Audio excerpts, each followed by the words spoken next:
neck hole. Neck hole. Toots? Toots? Hey, Rocky. Yeah. What's up, Stu? We have a guest trying to talk to you. I wouldn't today. describe him as a guest since he's literally never been invited. He's an intruder to me, and I will not acknowledge him. Toots, you got like I'm like alternative Toots, apparently. do you have some kind of bursitis going on here? Like, did you do a lot of yelling, Toots? Yeah. Because your voice, it's a little hoarse. It's a bit ponyish. Teagues is kind of sick this week. I remember her tweeting about it. Toots, you got to tell Neckhole to unblock me. Hey, Neckhole, Rocky. Don't do this, Stu, please. I'm just really grateful to be here with you guys today.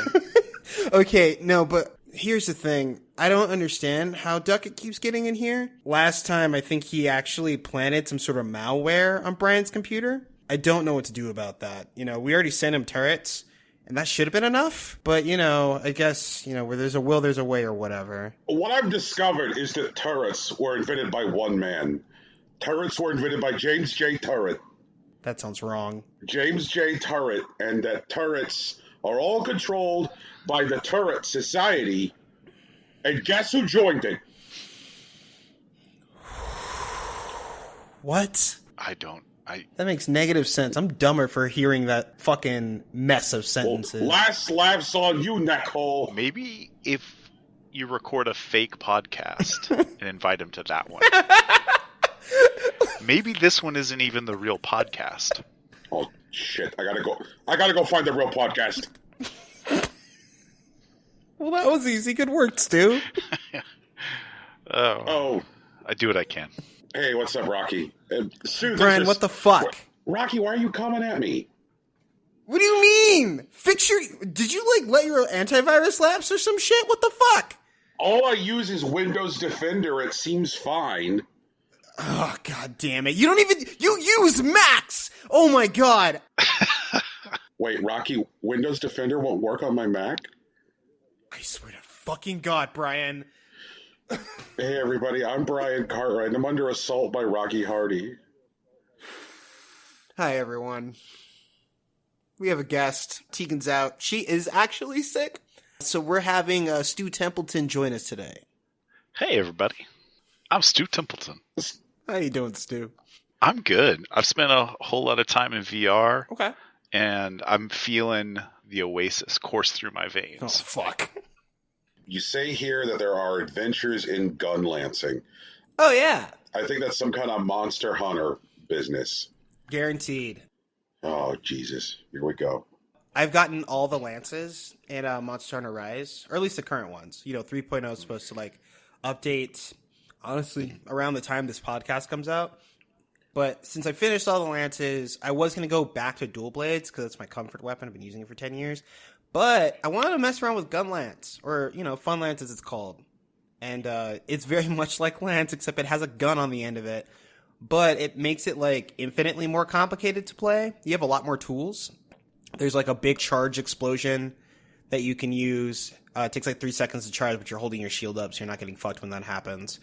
And then, like, just the use of, like, shelling in, like, a couple different ways, and there's a thing that you can stab into the monster that detonates after some time called the worm stake. So I've been messing around with that. I mentioned before there's, like, 8 different ways to play it, and I've been drawn toward wide lancing, which is, like, prioritizing using the gun over, like, anything else. Like, if my lance is going to have a gun on it, I'm going to use it. And it's really mobile, but apparently its damage doesn't hold up against the other types of lances right now, which is, you know, kind of disappointing.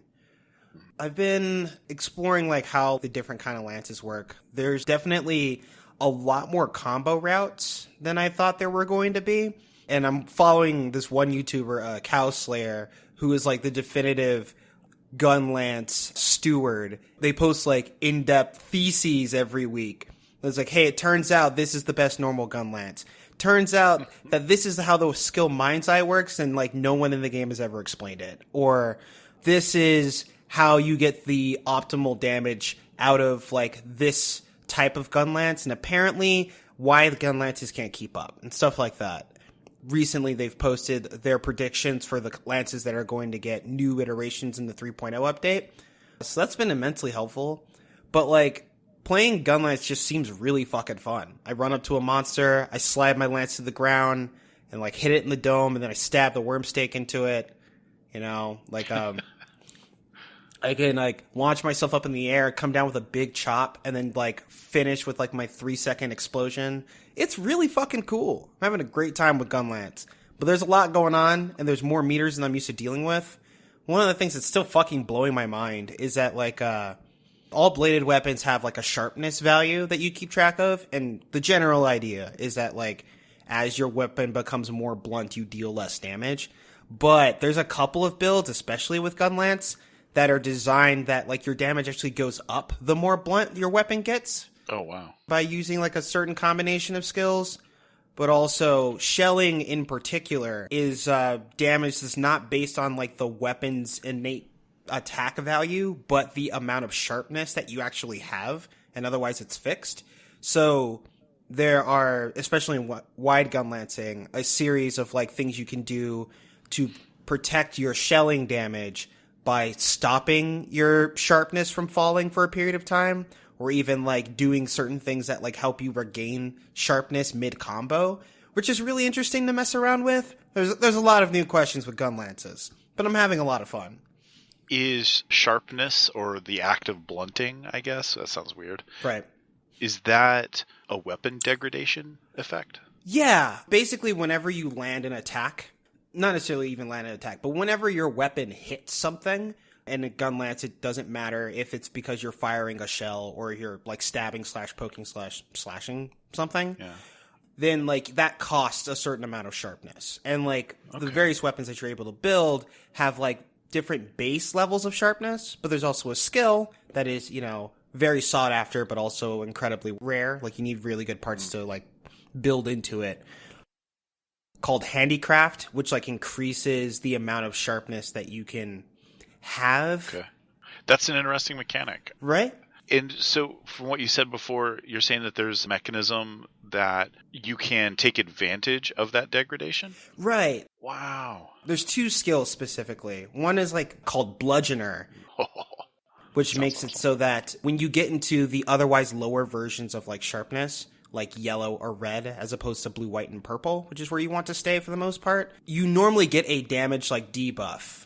Okay. But if you have Bludgeoner active, when you hit yellow sharpness, you just get, like, a damage buff on top of it, which makes it so that, like, the neutral, which is, like, green, which, like, just gives you your damage value, actually goes higher once you actually hit yellow. And there are some pretty high, like, end game, like, weapons that have significant chunks of yellow sharpness.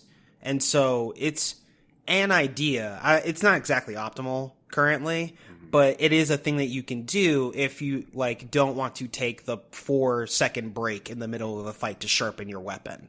That's really cool. Mm-hmm. That whole mechanic is unexpected to me. That's pretty awesome. Right? And, like, the weird thing is that, like, Bludgeoner's been around for a long time. I think it's been there since, like, Generations, if I remember correctly, which, like, came out, like, 6 years ago or something. No.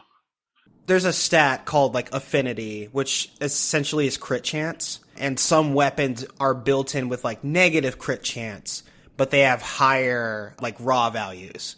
So, like, when you actually hit, like, I don't remember what it's actually called, but I guess a blunt attack, where you, like, trigger one of these negative criticals, then, like, you'll deal, like, 40% less damage as opposed to 30% more on an actual crit. So that's, balanced. But there are certain, like, things you can do to get access to a trait called Brutal Critical, which is when you trigger one of these, like, negative critical attacks, it actually deals a shit ton more damage. But, like, there's more cost into, like, building that into your weapon set. That is cool. I did not expect that, I guess that level of detail for that mechanic exposes an entirely separate way of playing the game, I imagine. Yeah, like, I really like Monster Hunter because it actually has, like, an astonishing amount of depth for something that on the surface seems like hit monster until it dies. Mm-hmm. There's even, like, some weird, like, stuff that I'm still planning to get into. Like, apparently there is a build for Gunlance that uses poison as its major mechanic. And, like, poison is different from, like, elemental damage because it's, like, a status, so it's, like, handled on a separate table. And it can be, like, re-triggered over time, just, like, in increasing, like, amounts. So, like, the first time it may only take you, like, 3 hits to trigger it, but the next one takes 5, and the next one takes 9, and so on and so forth. But poison, because it's not mitigated by any sort of defense, and it's just, like, a damage over time that ticks, if you can keep the monster consistently poisoned, you can take, like, 20% of its health over, like, 7 minutes. It's really gnarly how, like, some of that stuff, like, adds up, because if you just look at the screen, it doesn't seem like it's doing a lot. But then you do the math, and you're like, holy shit, that's a lot of damage. That is cool. Yeah. Yeah, I've been messing around with Gunlance. I really do like the wide Gunlance scent that I have, but, like, I'm looking at the numbers, and, like, it's not the best I can do. Ironically, the best lances are things I've already built. I just kind of built them on a whim, and I didn't think I'd really need them that much, but it turns out they're better than what I'm using. But there's, like, also, like, there's this really different combo sequence that, like, the optimal stuff does. And so I'm going to have to, like, spend some time in, like, the training area with, like, this giant, like, it's basically like a mecha version of, like, one of the monsters you can find out in the field. But it actually has, like, when you hit monsters, there's, like, certain parts that deal more damage. So, like, if you hit a monster in the head, it obviously deals more damage than, like, hitting its feet or whatever.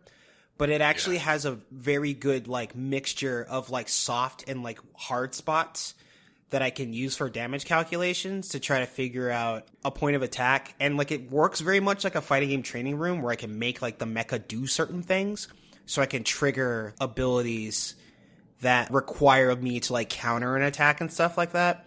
So it's really interesting because I haven't spent this much time, like, learning a weapon since, like, picking up dual blades 8 years ago. Well, I mean, I picked it up before that, but I started learning it more seriously, like, when the next game came out. So, like, I'm looking forward to, like, spending some time with this weapon and really getting into its nuances. Everything that you have just said about Monster Hunter is appealing to you, Brian? No, I was actually the opposite. Really? Yes. Okay. It's like, this sounds exhaustingly complicated. It reminds me of, like, early raiding in WoW, like World of Warcraft, and, like, just, like, the level of detail that people were going into in those communities, like, talking, like, in Classic and stuff. I thought it was cool. You know what? That makes sense to me. My next thing, because I was going to talk a little bit about Final Fantasy XIV, there was a take on it this week that really, like, hit something right in my brain, where, like, early Final Fantasy XIV, like, around the time, like, A Realm Reborn came out, the endgame raids were, like, long and complicated and had, like, a billion quests that, like, kept you from, like, getting into, like, the rest of the game. And, like, in subsequent expansions, they just, like, basically got rid of those. There was, like, one quest to unlock the dungeon like everything else. And, like, there was exposition or whatever. And, like, even, like, really difficult stuff that you could dig into, but it was entirely optional. I feel like Monster Hunter is ultimately kind of the same way. I mean, once again, like, the story of Monster Hunter ends at, like, what, Hunter rank 10? No, Hunter rank 7. And that was, like, I don't know, 20, 30 hours into the game. But I'm, like, 150 hours into the game, and I'm fighting a bunch of other stuff. And it's not necessary. There's just more stuff to do. Like, if I want to hang out and stab more monsters, Capcom gave me more monsters and more stuff to build from their parts. And while I intentionally select those kinds of experiences, I think it is important that they are optional for people who are trying to dig into what's going on. Our group in, like, Final Fantasy XIV, we're taking on Ultimate Prog, which, like, seems a lot more like WoW's, like, mythic raids, in my experience. And, like, almost no one does them. Like, every time Square Enix seems to release stats on, like, clear rates, on every server, there's about 2% of anyone that has a subscription that actually completes, like, Ultimate content. Mm-hmm. But I've always wanted to do it ever since it came out, but, like, it breaks people's spirits. It's a really fucking long fight. Like, the fight that we're doing right now is, like, 4 previous bosses basically strung back to back. So you fight 1, then you fight 2, and then you fight 3, and then you fight all 3 of them together, and then one of them eats the other 3, and then you fight all 4 of them. And the fight itself is like incredibly mechanically dense, and the runtime of the fight is somewhere between 18 to 20 minutes. And that doesn't change with the new gear because you're synced down into what you would have been at that moment. And so, like, it's not an easy breezy fight, and like it's an extremely like tedious challenge because once again, when you're fighting like these 4 bosses, and then if everyone wipes at a certain point, you have to start over from the beginning. And so like if you get through the first 3 bosses and you figure that out, and you get to like the combination boss, and that's like 12 minutes in, and you die, you have to start over at minute 1, and that's really rough. That is rough. Yeah. We had our first like full day of Prog, and we spent about 2.5 hours on the first like 3 minutes of the fight, and we got through it successfully once, and we weren't even all alive. But we were really happy because you did it. Because we fucking did it. Heck yeah. And it's like, it is some bullshit. Like, you know, there's some things that are just clearly audio cues, and that's the only way you know that something is going to happen. There's like a managing of debuffs that like we need to figure out because it's going to matter 14 minutes into the fight. And so like we need to like get in the habit of doing that right now, so that when we do get to that part and we need this thing, we'll have it, as opposed to having to try to rethink the beginning of the fight. But the group was in good spirits, even though we were dying, and like some of us are not used to dying, myself especially. Like, I'm a healer, so more often than not, if something's going wrong, I can usually burst heal myself so I don't die, so other people don't die. Yeah. But there are like some situations where I'm just like, nope, I did this wrong. I should not have been standing here. I'm dead. Ooh. And, you know, that's kind of rough, but that's Prog. The point is that we were figuring out what to do and how to do it well, and pushing at like the limits of what the game will allow us to do. And I hope it goes well, but this is very much just the beginning of it. I have a question. Mm-hmm. These fights that you're describing are the slot machine pit at a Vegas casino that I witnessed this week? It was the ones that we did on Thursday. The ones that we did on Tuesdays were weekly reclears. That is the current raid tier. More people do those. Clear rates for like the last one, the last like raid tiers are usually like 10% of the entire player base. We play on Gilgamesh, so like it's mostly a raid server, so it's closer to like 20-25%. But those are like individualized fights, and like we did 4 of those, and each of them run about 10 minutes, but because our gear's better, because we actually get to scale within the fight, some of them were as quick as about 8 minutes. Oh, wow. Is everything a slot machine, or just these current raids? No. It'll probably be better if I show you like something that's not like Savage raid tier stuff, because there's definitely all sorts of different kinds of content. Most of it is actually just single player RPG stuff, which is a lot more toned down. And like even then, there are like dungeons where you deal with like 4 people, and there's a lot less flashing going on. But at this point, most of the things that I do now are like 8-man raids versus like Savage content, which is, you know, tougher versions of stuff that's already a part of the story. And so like that's not really representative of like most people's experience with Final Fantasy XIV. I'm going to create a very specific image for you. Okay. Which I think captures the essence of what it was like watching that raid without context. Okay. Go ahead. Him. Picture taking a pile of gold coins. Mm-hmm. Now take those gold coins and put them into a block of cherry jello. Sure. Now give that block of cherry jello to a Vegas showgirl in her most resplendent sequin outfit. Okay? Uh-huh. I'm with you. Now replace her head with the head of Jason Matsukas. Like, alive? Yes. Yeah. Everything's still going on. How dark are we going here? It's magic, not murder. Okay. Okay? And Matsukas takes the jello coins and shouts, "Winner!" and just flings them at you.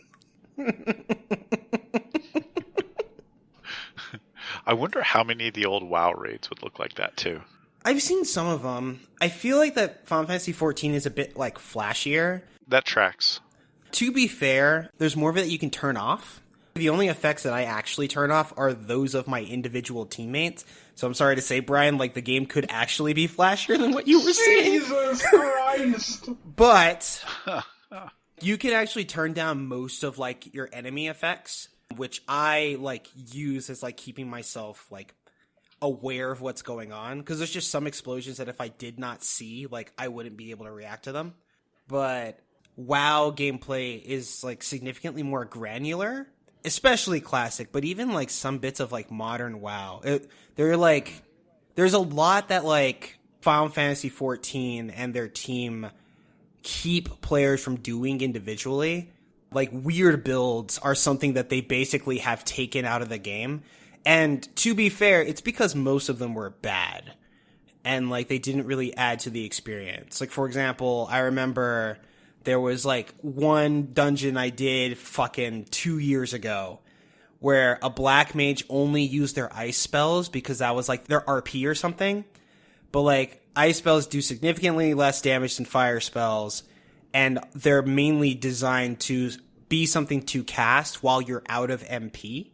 Wow. That's just poor design. Well, I mean, like, the form of, like, black mage is more like you burn through all your MP with your fire magic, and then you yo-yo back up with the ice magic. Like, that's usually, like, the loop for that particular, like, class. It's really high damage, but it's not really exciting gameplay because you're essentially a turret. Yeah.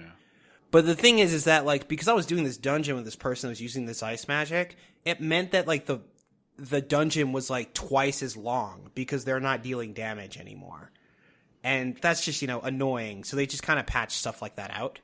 Or even, like, I remember there was someone who was, like, playing Paladin. They wanted to play it more like a support healer class Paladin.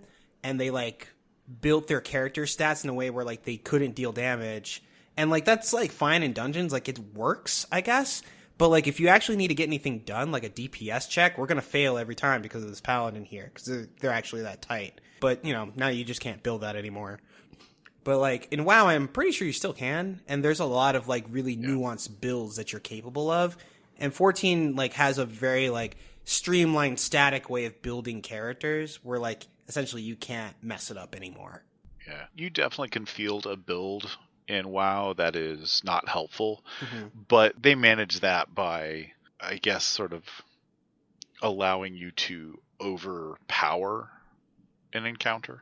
So that makes sense. Yeah, like, you can just bring so many people, there's nothing that like, the game can do about it. Kind of. Or you can outperform the thing, even though it's a broken build, you're still performing at such a high level that even the bad DPS output is still sufficient. So, like, Savage content definitely comes with a lot more risk than anything else. Yeah. But normal content doesn't in that way. And so, like, usually when I set back into normal content, I'm just face rolling, like, everything. I think I played one time where, like, I was a healer and, like, I out damaged, like, most of the range DPS. And it's because they didn't know their rotations and I did. Yeah. But, like, in normal content, there aren't things like, say, like, hardened rages for the most part, or, like, party wipe situations. Gotcha. In fact, when they added a dungeon to, like, Shadowbringers, like, post-game, where there was, like, an actual DPS check, where, like, if you don't deal enough damage to kill this boss, they will wipe your team, there were a lot of people that were just, like, losing to it. Oh, wow.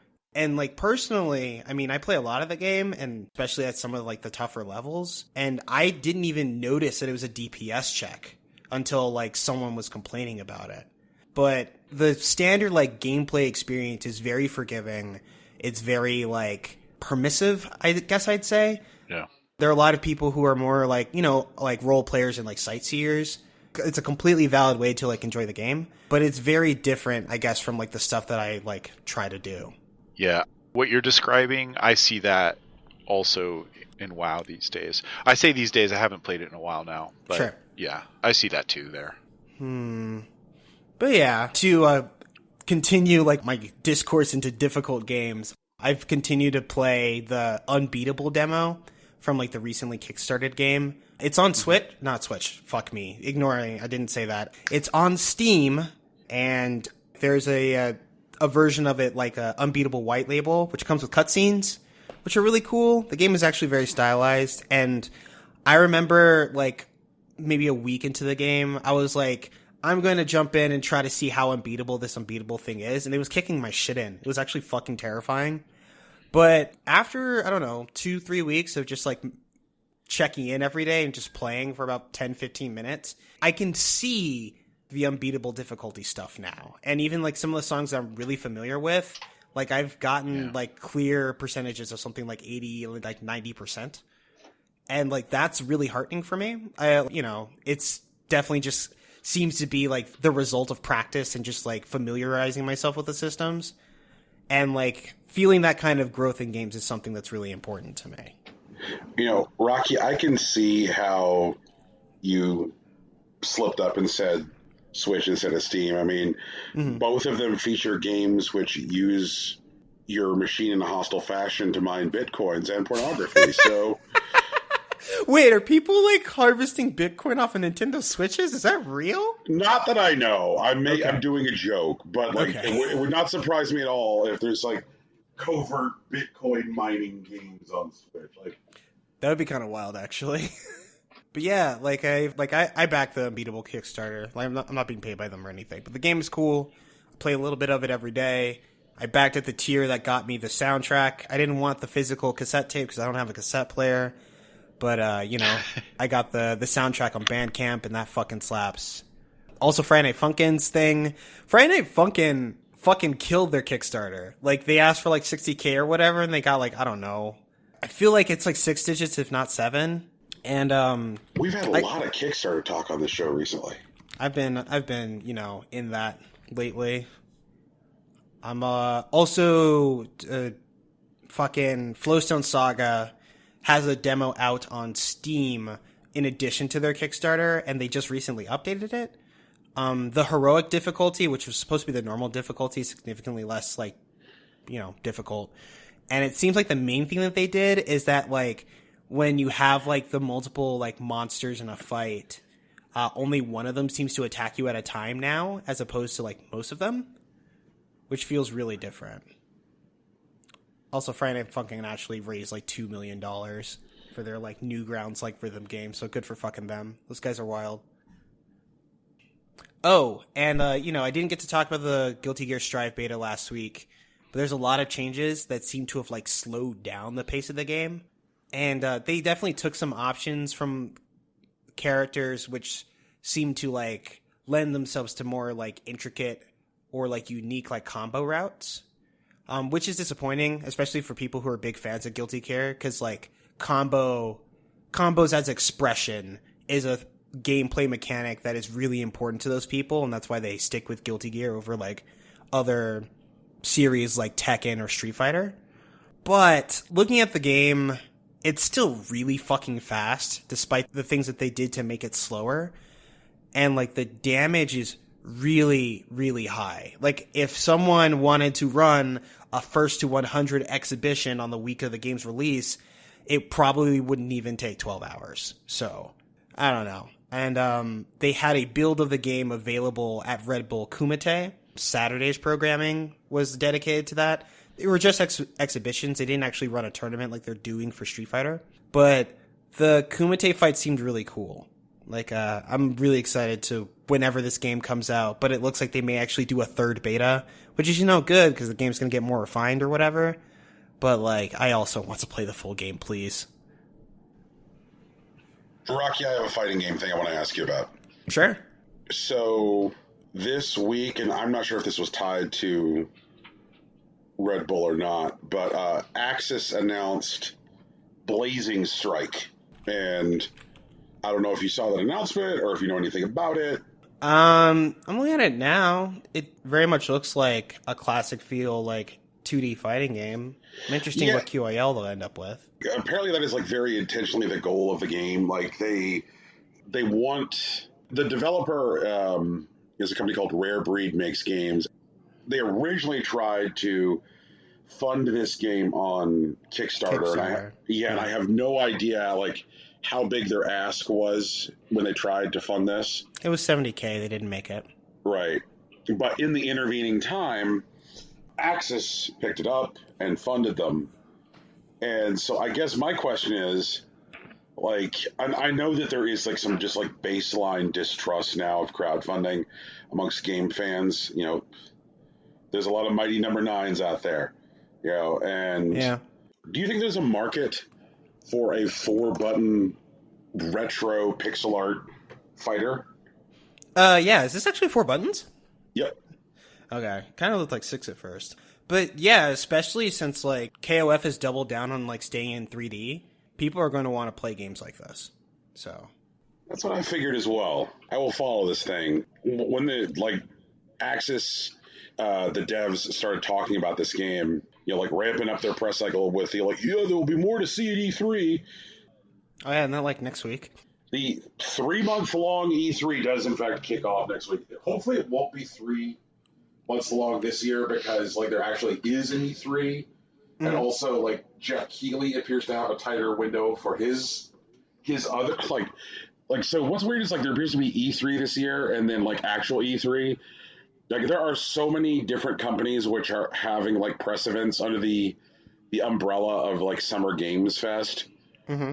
There are companies which are doing Keighley's event, which are not doing E3, like Sony. Right. Yeah, like Sony's like, yeah, we're not doing E3, but we are doing Summer Games Fest. Man, like it's like fucking Keighley's out here. Like, how many more years until Keighley just like replaces E3 with like the Summer Keighley's? Like, here are the Summer Keighley's, we talk about game marketing. At the Winter Keighley's, we give out awards. You know, like. I actually don't want that to happen. E3, like, ostensibly is like an arm of like video game publishers anyways. They actually fund it, they employ everyone there. And if like Keighley just replaces that, all that means is that like Keighley is now like an arm of like video game publishing and he like works for them. I don't want that to happen. I like the idea of like Keighley fostering like earnest relationships with like smaller publishers and giving them like shine rather than becoming an arm of like AAA gaming. Oof. And we're going to talk about like what is and is not AAA gaming during the news. Because there's a thing that happened this week, which was definitely a good astronaut shooting astronaut meme moment. Yeah. Oh, Lord. So wild. Keighley everywhere. The Dorito Pope's making moves. I'm actually kind of mad I didn't read this interview. Rocky, Knockout City. Mm-hmm. You're being pressured to play it. Yeah, I've been told by some friends that it is the best video game they've ever played in their lives. Oh, fuck off. That's what they told me. And then I'm like, okay, dude, that's cool. And he's like, I'm not kidding. And I'm like, all right, sure. And then they spent like an hour telling me about like the stuff that I've seen in the trailer, but also like that it feels good. So like, I'm going to check it out and see what happens. That sounds like the weird hyperbole that comes out of a person who it's been a while since they've played a good video game. And so now they're having a glass of water. I'd wish that I could believe that, but they seem to be good about like picks in general. This is someone that I trust.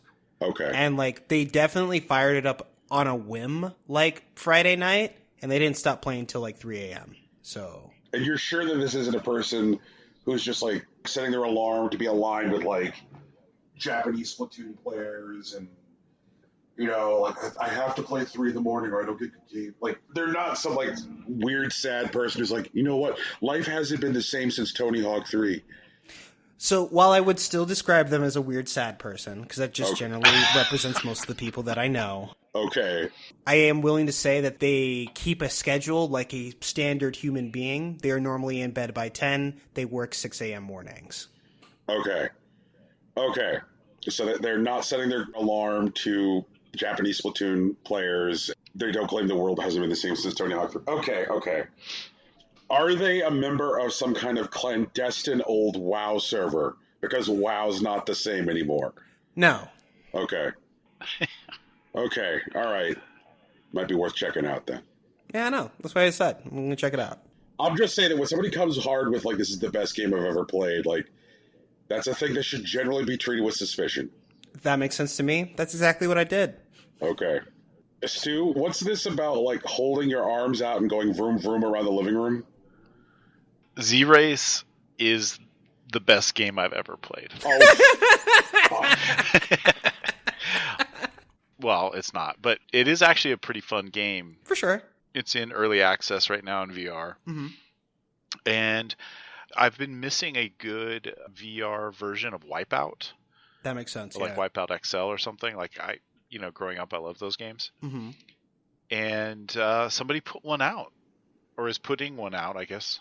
And it's a lot of fun. It hits that sort of like retro Wipeout style racing flavor, but you're not controlling it in a cockpit sense. Like most of those racing games, they try and put you in a cockpit. Mm. And what I thought was really interesting, and that I had never actually seen before, is it sort of maps to your motion controller. So you're it's like when you're a kid, you're 6 years old and you're running around with an airplane in your hand. Mm. It feels like that, except that you're playing Wipeout. It's super cool. I was surprised by it. You can get a little bit of arm fatigue, not gonna lie. Sure. But it's just nice to see like an innovative take on racing games a little bit. Have you messed around with this asynchronous multiplayer that's trying to talk about? Yeah. So it's like Ghost Racing. Okay. It's basically how they're implementing the illusion of multiplayer before they actually implement multiplayer for the early access. Mm. Okay. I don't know how I feel about that. I like that they're just telling you what it is, so that's nice. Mm-hmm. Like, I think, what was it? Was it Mario Kart? That was kind of like, no, really, you're online. But like, it was like the iOS version or something like that. Ah, all right. I'm remembering something. I don't know exactly what, but I think they're expecting to put out actual multiplayer somewhat soon. Obviously, like, we'll see how it shakes out long term, and I could see some issues developing with it, but it's still really interesting. I don't know if you guys remember Wipeout very well. I love Wipeout, and like I'm going to give you a little controversial statement, and you may continue. I feel like in this world there are two kinds of people who like hover racing games. There are the Wipeout people, and there are the F-Zero people. The Wipeout people like fun. You may continue. That is controversial. I am a Wipeout person, not an F-Zero person, because I like fun, and I don't think that love is dead. Fucking F-Zero is nothing more than mean Mario Kart. Oh my god. That is a hot take. I need you to take like 20% off, Brian. I need you to relax. Jesus. So in Wipeout, all of the craft that you're picking are all based around these fake mega corporations. Sure.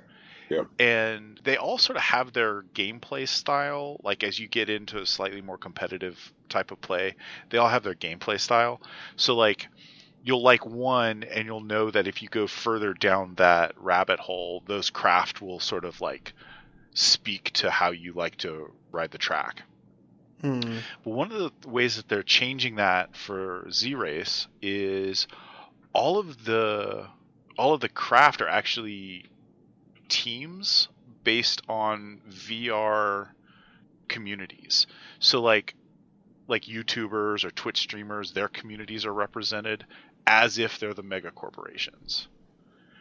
And one of the things that's interesting about that is that it causes this sort of idea, or it's supposed to cause this idea of like interplay competition among different communities that want to have different play styles. Now, like I said, we'll see how that actually shakes out in the long term, but it's a kind of a cool idea, because one of the problems that VR has right now is that the community is not huge, and it's really hard to like get them to talk together.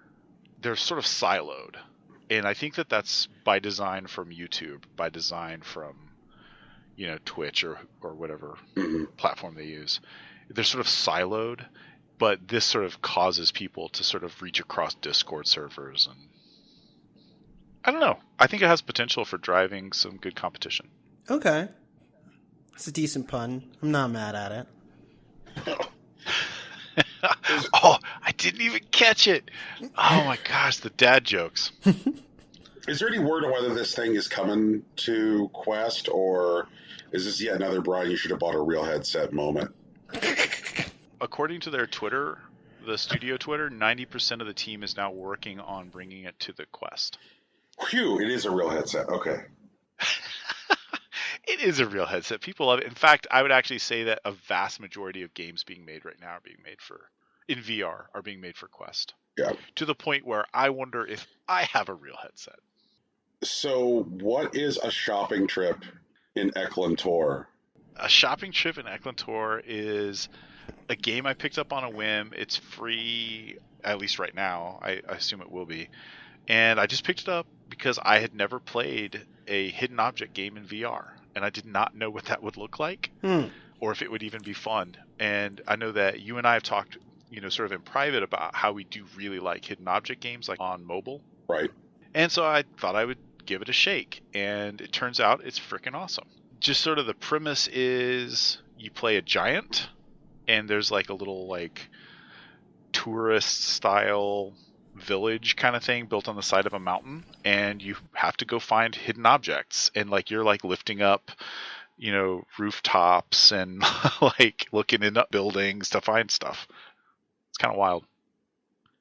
That sounds really cool. One thing I have seen thus far in VR that I really like, which I think works well, at least from my experience in VR, is when I am big and I'm looking at things that are small.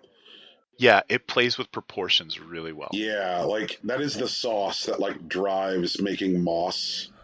It's like such a pleasurable experience. Yeah. Like that in the ASL, that's super cool. Yeah, people will die for that little mouse. He's so good, right?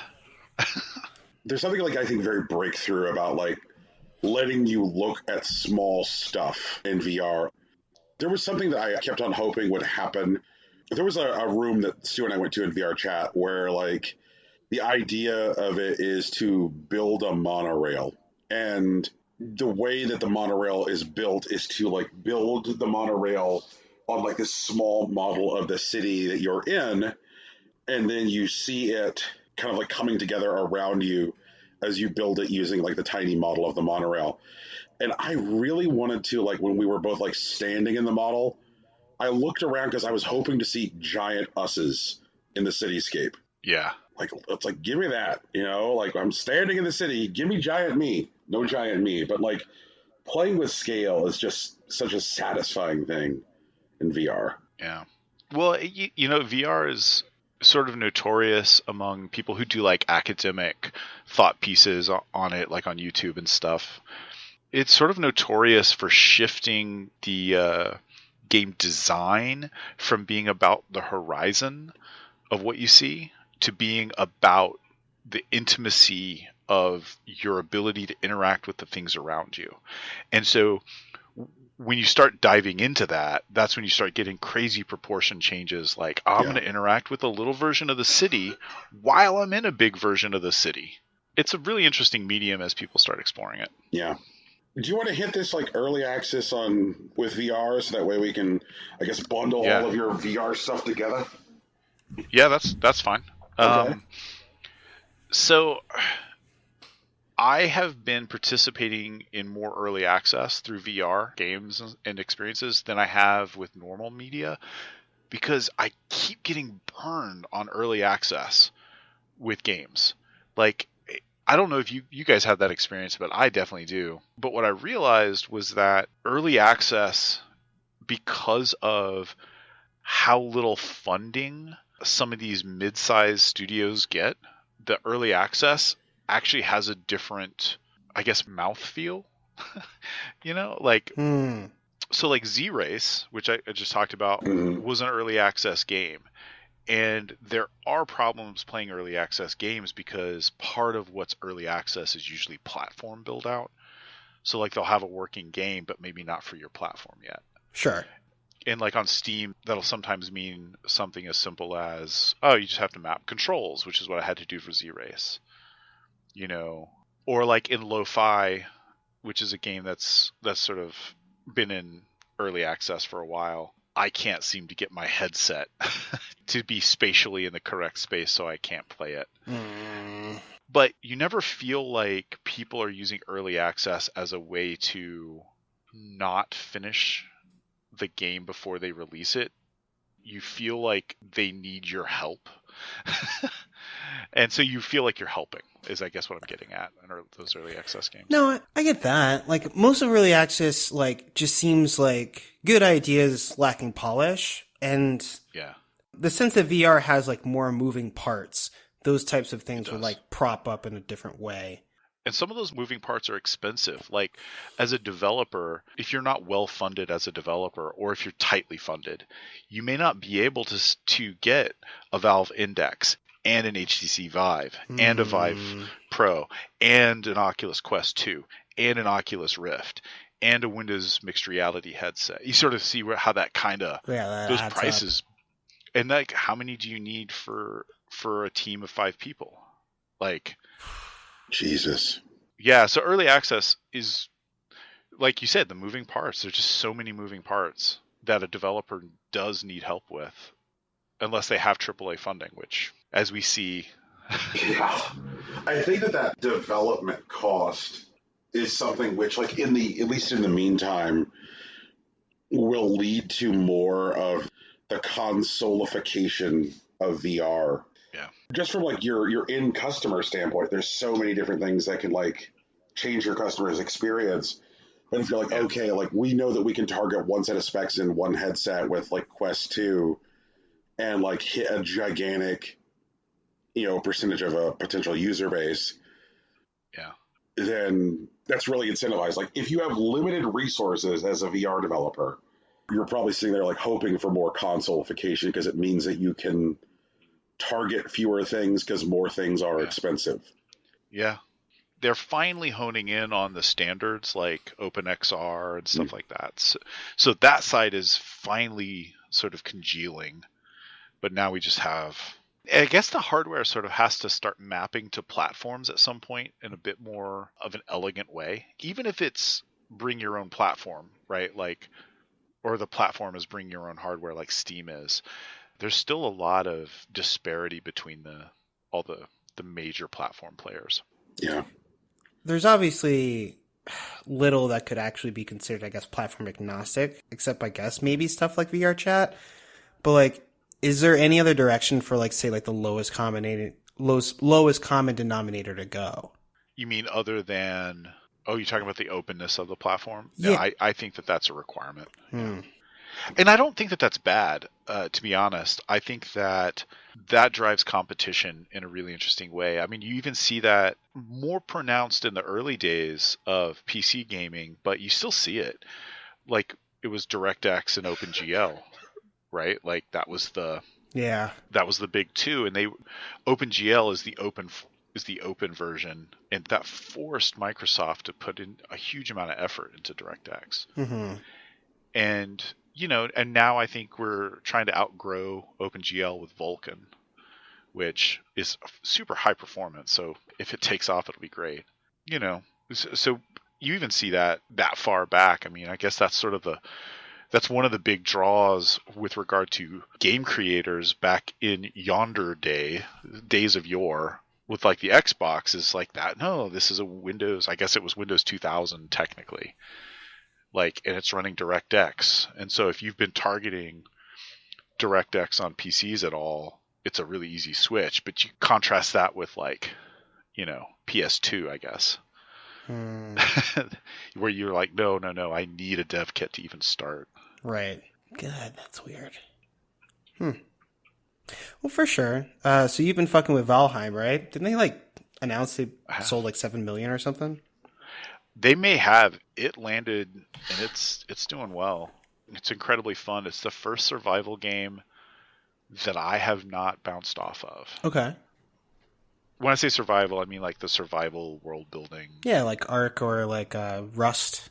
Yeah. And I bounced off of Rust. I could only handle Rust when it was on non-PvP servers. That community, as I encountered it, was a little bit on the toxic side, and I had to... You don't say. No, they're monsters. Yeah, that makes sense. Yeah. So Valheim's cool. When you start a server, you decide whether you want PvP or not. It's like, it's not I haven't even ever played on a PvP server in Valheim. So, but it's a load of fun. Another early access game, I guess. And I like that it has just enough narrative in it to where I can decide to go do something and find it fulfilling. But then also, if I don't want a stressful day, I can just sit around and build another treehouse. For sure. I think, Brian, you were saying that you're going to give it a shake when your GPD comes in? Yeah. I have already got it purchased. And when the Win 3 arrives, it is one of the first things getting installed. Yep. Yeah, and like I said, Steam does say partial controller support, or at least it did. I haven't looked recently. So you should be good for at least some of it. Yeah, and like in the event that like there is stuff that requires like mouse and keyboard interaction, like I can just pop the screen up and then flip the right thumbstick to mouse mode. Yeah. Now I do use a mouse to interact with a lot in like menus, but I feel like the touch, it's a touch screen, right? It is. Yeah, that'll do it, I'm sure. Yeah.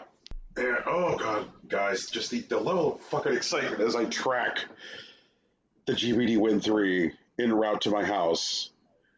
I'm so excited. Just exited the state of California. I'm kind of like... Now can be in your facility, your sorting facility for 48 hours. I'm like, where is the DHL sorting facility for Phoenix? Fuck! It doesn't matter. It wouldn't help. Like, I've done that before. Yeah. Like, I will drive down and get it. God. I actually, like, I feel like I've already told this story, but there was one time I bought a military jacket that was going to be shipped to my school, which was still in New York State. But it was actually stopping at, like, the El Paso airport because it was made, like, in Argentina or something. And I went to, like, the airport, like, at 4 a.m., and I'm like, hey, I know that this package is going to New York, but it's for me. My name is on it. This is my ID. Can you give it to me now so I don't have to figure out how to get it from, like, a dorm in New York State in 3 weeks? And they're just like...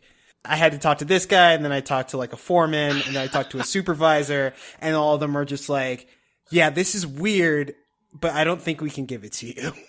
And I'm just like, oh my God, like, please. It was really stupid. Like, I regretted the whole thing. I would have been surprised if they had given it to you. Yeah. But you know me, I was a wide-eyed college kid. I had dreams and shit. Indomitable spirit. Yeah. Just as I sit here blowing more smoke up my own butt, thinking about like the differences between like OpenGL and DirectX and kind of like the way that was like represented in game dev for like quite some time, I'm now like wandering back further, thinking about the difference between like old video game consoles that were built on Z80 chips versus ones that were built on 6502s. Oh wow, yeah. That's a huge difference. Right, like how you could like look at like a video game console that was like built on a 6502 and be like, that's a 6502 ass 6502. Like whether it was like an Atari VCS or the NES, the TurboGrafx 16, like it's a Wayback Machine. Right, like that chipset like had a feel, and like you could definitely see that like the people who were developing games on the 6502 had like a certain like level of comfort in like porting the game to other devices that were on 6502s.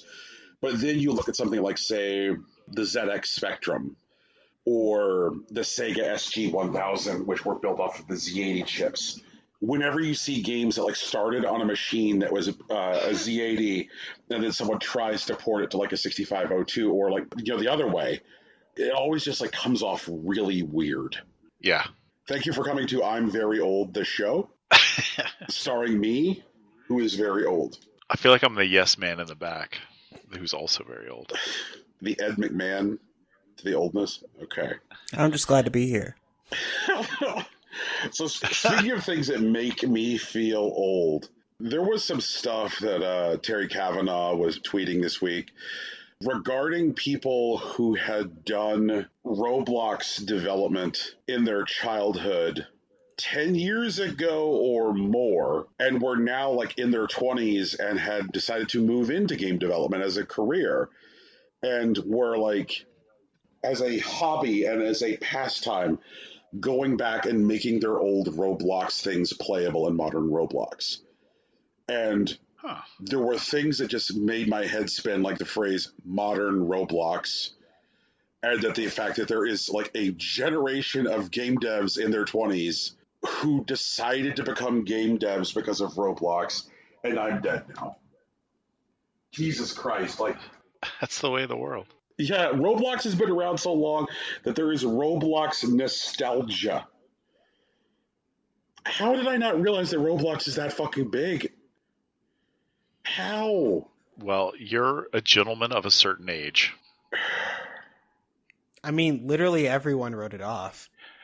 I don't think that people really wrote it off. I think that people put it in the for kids bucket, not realizing that, one, that bucket is a power bucket, but also thinking that this was sort of like, you know, a decade ago or even like a little bit earlier. That's back when people would kind of like, filthy casuals. Like the same, they had the same thoughts back then about mobile games, and we're kind of waking up from that. I mean, maybe, but also like that same kids bucket contained stuff like Minecraft, or in certain circles, like most of Nintendo's catalog. But even then, they were part of the larger games conversation. I'm not entirely sure what happened with Roblox, like in 2011 to like 2014. But like, they've definitely been around and doing stuff, but it seemed to me as if like no one cared. Well, so, I mean, maybe that could actually be true. But also, I think like the examples you mentioned, like Minecraft or the Nintendo catalog of dopey characters that I hate that everybody else loves, they're all cross-marketed. Like, they hit multiple segments. So they're marketed towards kids, but they're also marketed towards people with nostalgia for Nintendo, or, you know, like the 20-somethings as well. That's fair, yeah. You know, whereas Roblox, I think, was hard targeting a segment that was like 10.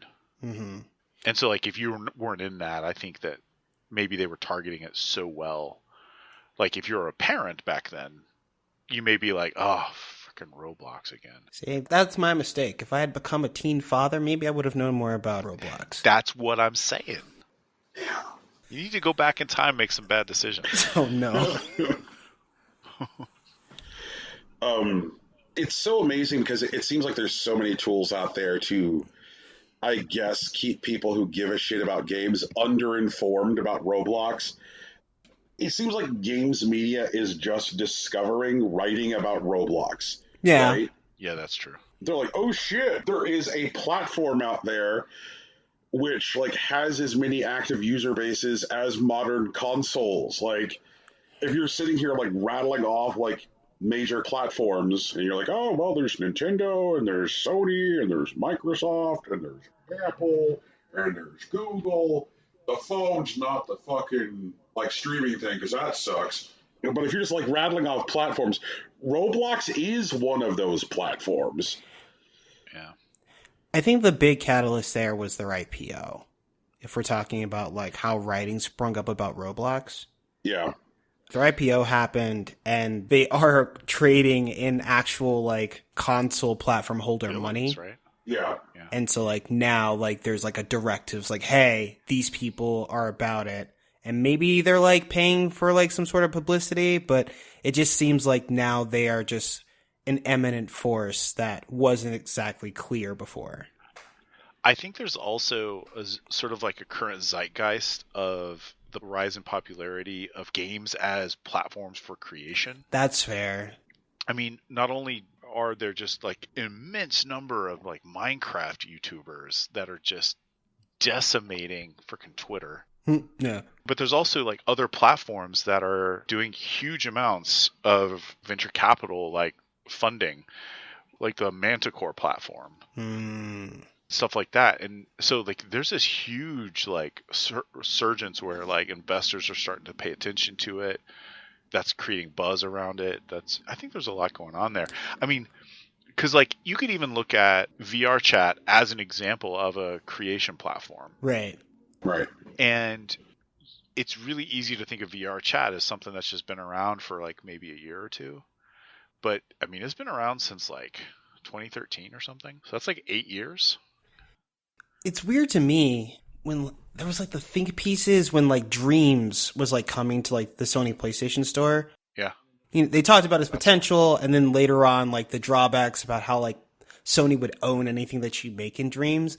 But like, as far as I remember, Roblox nor VR chat were like excluded from those conversations.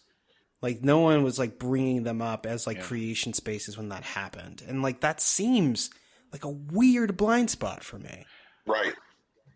Well, so who was pushing those platforms? Like VR chat did not have huge money behind it to push it into those dial conversations. That's fair. Roblox at the time probably didn't. Yeah, I'd be willing to believe that too. You know, and even if they did, I mean, if you get 3 PR emails, like if you're a journalist, right, you get 3 PR emails, one from Roblox that's targeting 10-year-olds, which I don't know if that's actually true, but you know what I'm saying, targeting kids, and then one where it's like VR chat, which is just a bunch of weirdos with like hardware that no one can afford back then, right? Yeah. And then you got Sony talking about Dream. You're gonna run the Sony one. Yeah, that's fair. Brian, you've actually been playing games in Roblox? Sorry, experiences. They're not games anymore. Jesus Christ. Jesus. I guess that's also worth mentioning, right? Yeah, sure. Why not? So, Roblox, I think, got spooked by the Epic versus Apple lawsuit. There's all of this, like, hair splitting going on. Jesus Christ. This court case actually has people sitting around going, what is a video game? And it just makes me want to scream. And, like, so much of the Epic versus Apple case seems to hinge on what is a video game. And, like, I just can't help but picture, like, Tegan in a very sharp pantsuit with a fucking easel and a pointer and a 24 by 36 printout of a screenshot from What Remains of Edith Finch going, Your Honor, this is not a video game. It's a story, Your Honor.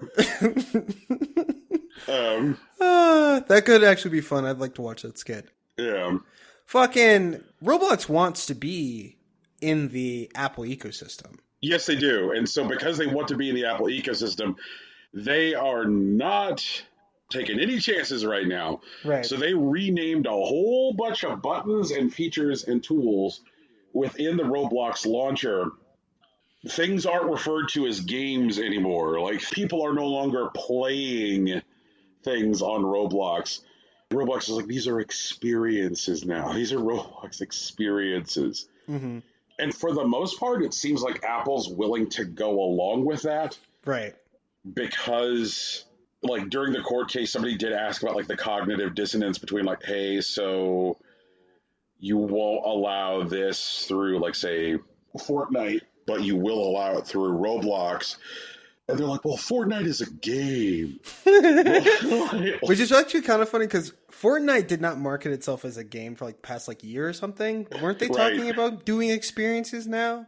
Right. Like, I'm so mad. Every time I read anything about like something actually happening with Fortnite, it's like, hey, everybody, you know, like Marshmello is doing a concert in the Fortnite. And I'm like, I'm confused. I thought that was a place where people just murdered each other. And Brian, we're way past murder.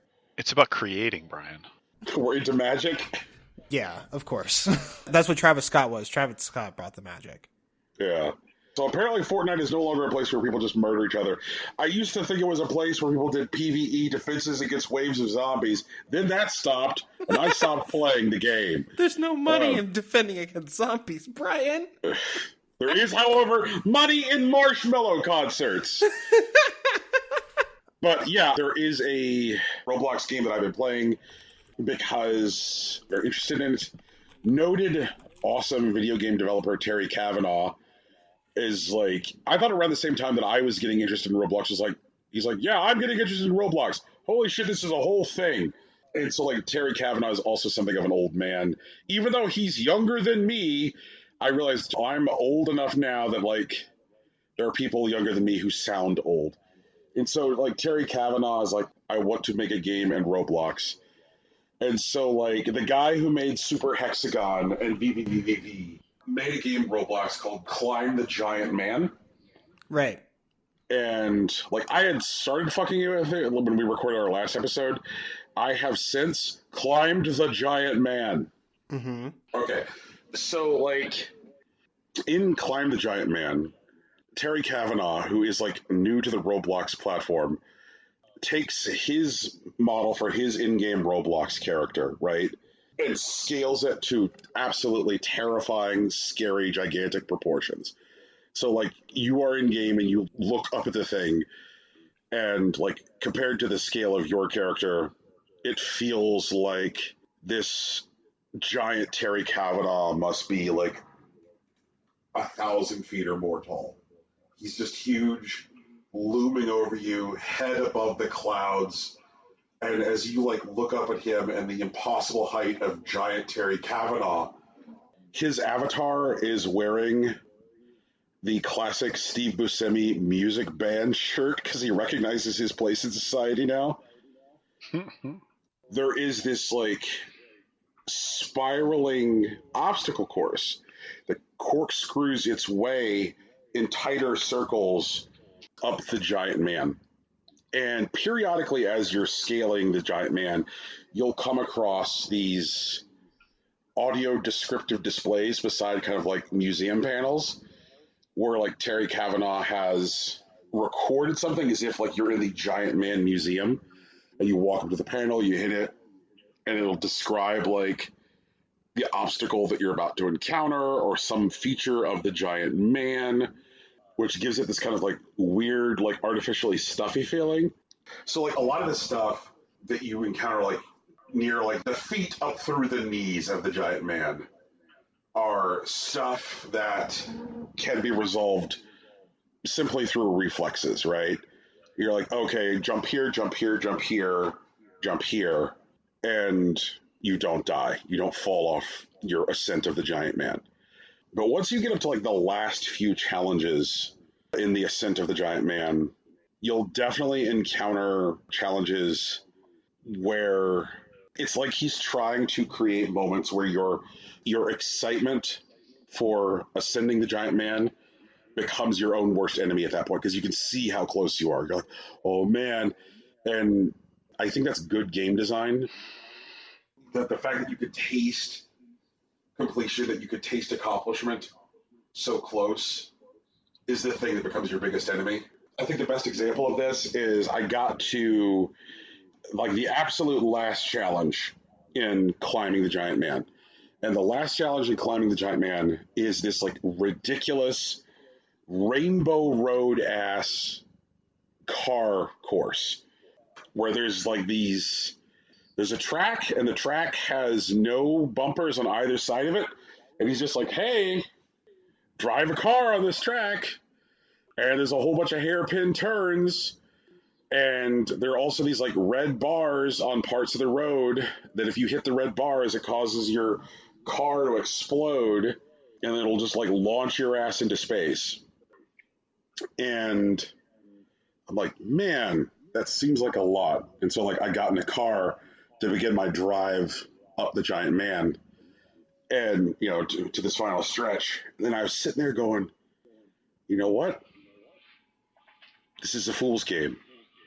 So then I got out of my little car and I ran the final stretch because I would have a lot more control if I didn't drive it. And as I was running up that final stretch of road, I saw so many other people who were in the instance getting in cars and just launching into space. And I'm like, this last challenge is a challenge of self-control. You know, because there's been so many things that have happened earlier in the obstacle course where the obstacle course teaches you, do exactly what is being asked of you right now or you will die. But, like, the last few ask you to, like, trust yourself and maybe violate the rules that it's seemingly setting forth. I like that as you're moving up the obstacle course, there are things which appear to be forks in the path which lead to secrets. There is a cool nightclub where your Roblox character can dance hidden along the way. So it's kind of like something which is incentivizing you to stop and smell the roses, which is nice. And once you get to the top of the giant man, he has a bald spot at the top of his head. There's a big sign up that says, "Welcome to the bald spot." And there is a hot tub at the top of the bald spot so that you can relax and enjoy your victory. And then when you're done, there is a hole in the middle of the bald man's head. And there's a sign pointing into the hole that says, "Exit through the gift shop." You jump into the hole, and it'll take you all the way back down to the bottom of the world, and it puts you on the other side of a one-way door that you encountered before. You're now on the other side of it. You're in the gift shop, and if you go to the counter in the gift shop, you will get a permanent badge for your Roblox profile that says that you climbed the giant man. And I am fucking proud of my Climb the Giant Man Roblox badge. That's kind of awesome. It is a very fun video game. Also have been playing a video game called Burger Bistro Story, which is scratching two itches. Brian likes to play video games. Brian has also recently been like way too interested in like the history of burgers and burger stuff in general. So Burger Bistro Story is from Kairosoft, a developer that is predominantly known for management sims, and this game is no different. You start off managing like a single burger restaurant, and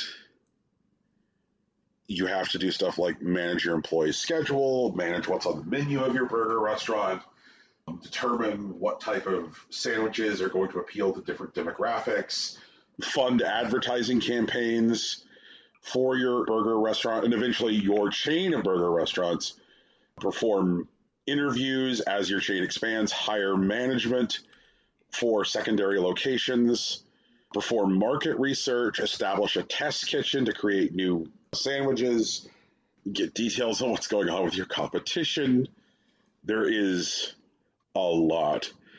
One of the things that I found satisfying is that like you can't just like go into the test kitchen and click a bunch of buttons and hope it works out.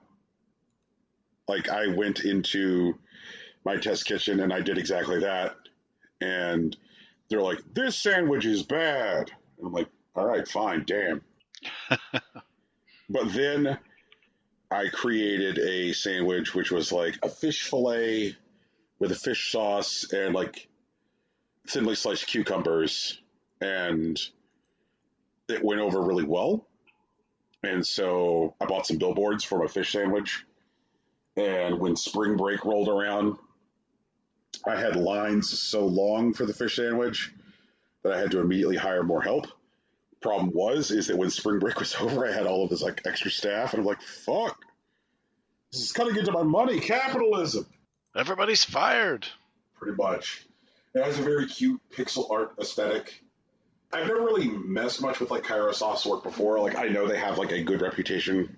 Like people seem to say they make like good video games, but this is my first taste of it, and it seems fun. Like I will continue to fuck with this. Also picked up Just Die Already. Just Die Already is from Double Moose Games, and Double Moose Games is a bunch of people who left Coffee Stain who worked on Goat Simulator.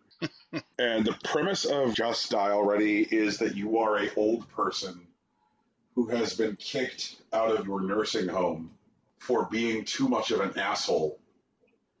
And now you are going to run around the open world of your city in a physicsy sandbox kind of way, being more of an asshole. You can, I guess, ultimately kill your old person. It just takes some work. Like, at one point, my old person was nothing more than the lower portion of his torso with no legs and my floppy spine sticking out of the top part of my destroyed torso. jumping along, leaving gouts of blood from where my legs used to be, spurting blood out of my top, until I was finally destroyed by a large mechanical press at a construction site. It's very, very silly, but it also feels very, very unpolished. Mm-hmm. Hopefully you guys know what I mean by this. I feel like Goat Simulator did a good job of like simulating a lack of polish. Like Goat Simulator wants you, the player, to think like, oh yeah, man, this thing's just barely held together with baling wire. When, like, in truth, what's going on under the hood of Goat Simulator is actually much more sophisticated. But it's a video game that wants you to think that it's, like, built like dog shit when it is very much not built like dog shit. Does that make sense? Yeah, I get that. Yeah. In contrast, Just Die Already does feel like it could spin apart at any moment. There are points where I can't tell if the game just doesn't have music or if the music isn't playing, because like sometimes there'll just randomly be music, but most of the time there is no music. When music does happen, it doesn't appear to be tied to any kind of cutscene. It's just like, okay, here's music for like maybe 5 or 10 seconds. Doesn't seem to even be tied to what you're doing or anything. It's just gone now again. When I, as an old person, walk up to another old person and press the taunt button, it's supposed to scare the other old person and makes them do crazy things. But sometimes I just walk up to other old people and they just become scared and I haven't even pressed the taunt button. And I'm just like, okay, what is fucking up with you, video game? I don't know. It seems to not know enough about how you can create problems in games with like bad respawn points. Like there is a public park which is covered in landmines in the game. And like the nearest respawn point to that is a dumpster like just outside of the range of the park.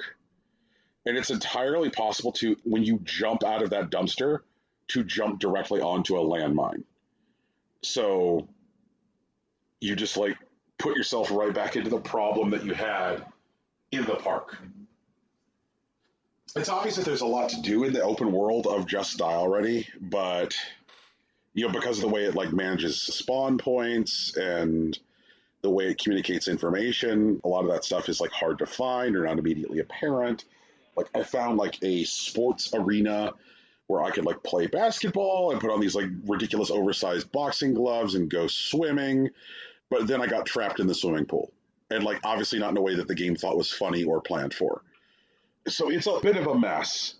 I hope that they continue to like devote resources to supporting this game after launch, because like I don't think that right now I could in good conscience recommend it. I would say just like if you want to play one of these like goofy physics death simulators, Goat Simulator is a much better one. Like the amount of support that game has had is like ridiculous at this point. Like there's a lot to do in Goat Simulator.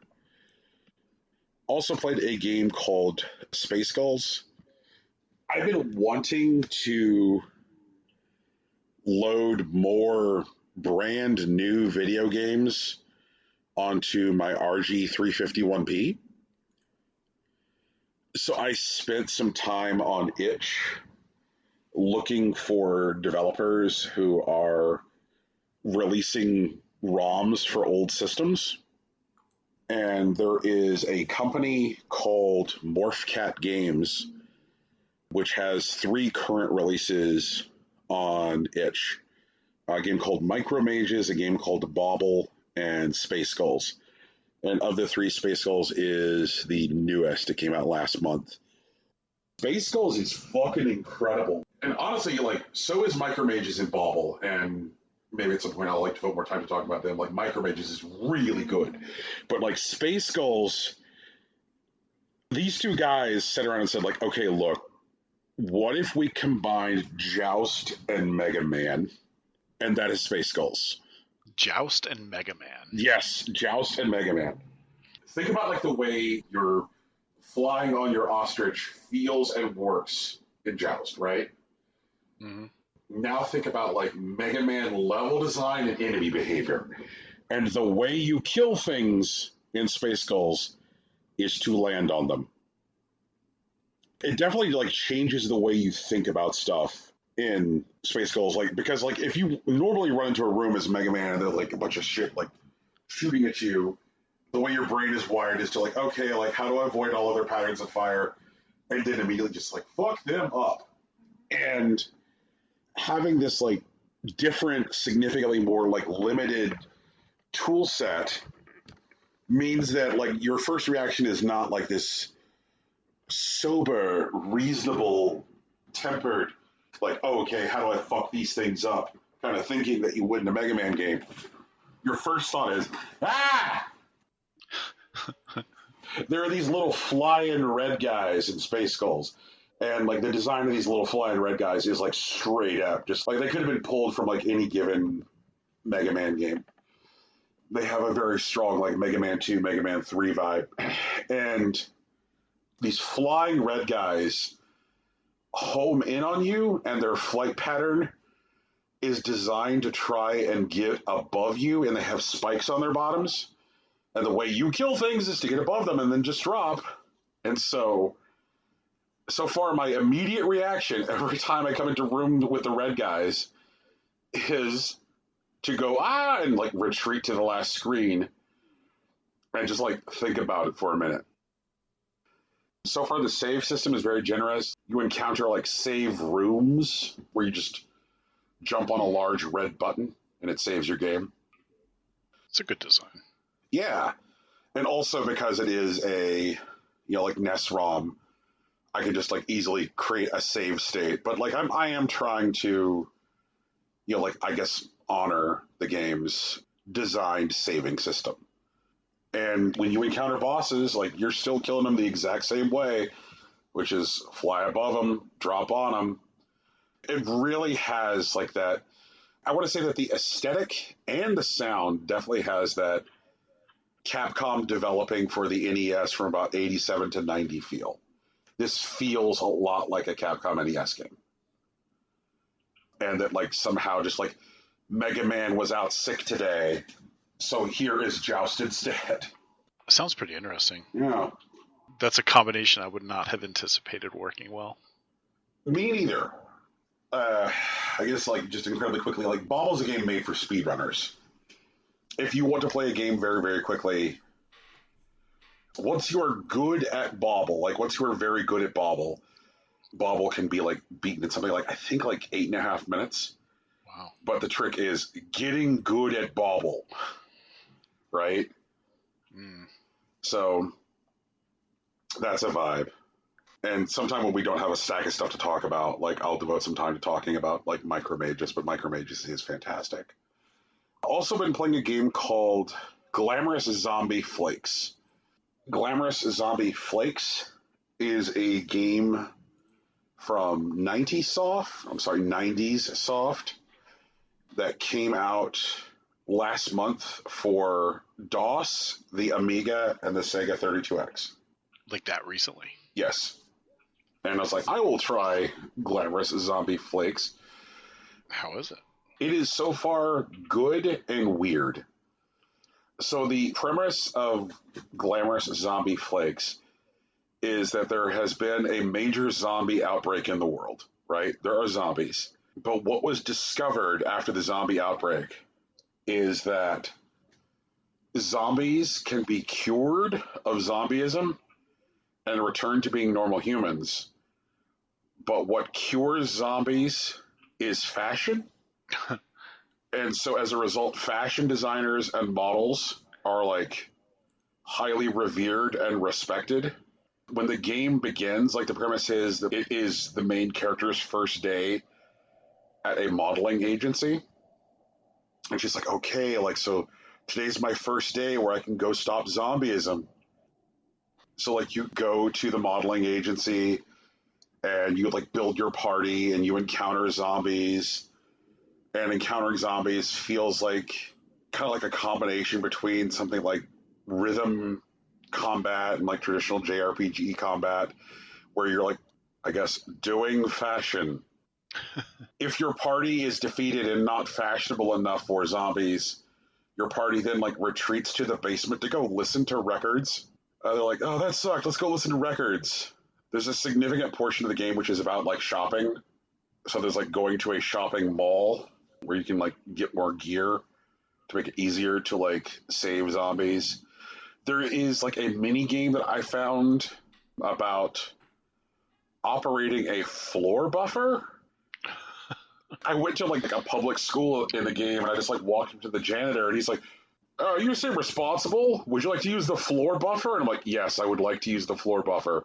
At which point I encountered the floor buffer mini game, and when I asked at the modeling agency about loot, I was like, "Hey, when we save zombies, will they drop any kind of loot?" And like the manager of the modeling agency was like, "What a morbid and terrible question. Of course they're not going to drop loot. That's just awful. And also, please don't just walk into random people's houses and start opening all of the cabinets until you find loot. That is also not allowed as a model." And so then I found a dude who has like a large like earth mover for a construction site. And he's got this like earth mover in front of like this large empty field. He's like, "Hey, do you want to use the earth mover? It's almost like there's loot somewhere in this field." And the game has now made clear that like using the earth mover is the way to find loot. So it's wild like how many systems this game seems to have. It's very, very busy, and it's very, very weird. Something else which like is making the experience of this game interesting to me is that, as near as I can tell, there is literally no writing online about this game, like at all. At all. Every other game that we have on our list here to talk about, there is some measure of discussion about it online. All of it. I don't know. Sega Extreme seems to have something on it. What doesn't seem to have something on it? SegaExtreme.net. Sega Extreme just scraped the description from itch. That's it. Fair enough. Right? Like, I did find that site, Rocky, the Sega Extreme site, and then I saw that like all that was on Sega Extreme was the scraped description from the itch page. Going to this developer's website, like there's like nothing. They don't appear to have sent any copies out. No people are talking about it. So they just put out this like fucking huge role-playing game last month, and I don't know if they didn't send any copies out to people or if they just don't know how to like engage with retro gaming circles. But like there is no conversation. I couldn't even find a tweet about this video game. It might as well not exist. This game is in a total void. It's pretty niche. I don't know. Seems like an anti-JRPG. There's definitely a market for those. Do you think there's a market for those for the Amiga? I don't know much about the Amiga market. Yeah. There's so many choices that just feel weird. Like it's not a Genesis game. It's a 32X game. Like, what the fuck is that? But like, so far I'm definitely having fun with it. It is definitely being very twee and making jokes about being a video game. And those are usually harder to land with me. I'm just like, come on, I get it. You're a video game. But this one seems to be doing a decent job. Played a video game, I'll rephrase. I tried to play a video game called Carly and the Reaperman. And this... I was there. I think the biggest letdown of that was that we didn't even get to the game. Like, we can't even say that the game was good or bad. Yeah. There were, like, so many things that didn't seem to work right with it. So, Carly and the Reaperman is, like, designed to have... I think, like, asymmetrical is not the right word here. Like, I think that's the tech. No, that's the term. I think. Okay. Yeah. So it's an asymmetrical experience where one person is playing like something which should feel like a traditional 3D platformer experience in like a puzzle-based environment, sitting there with a conventional flat panel display, you know, like controller in hand. The other person should be in VR and is like moving objects around the space in order to allow Carly to like move. But the locomotion that is provided for the Reaperman, which should be like a mostly stationary character, because like really like you're just kind of like moving the level around you and then picking up and moving things for Carly to like jump on. I felt like I was caught in peanut butter, and they were making me like move my visual perspective in these like weird stuttered slices. And anytime I would like grab an object in an effort to move it, I would instead push off of the object. And so far, Carly and Reaperman holds the record for being the only time I have ever felt sick in VR. I did not feel well, and I had to take the headset off, which is a bummer.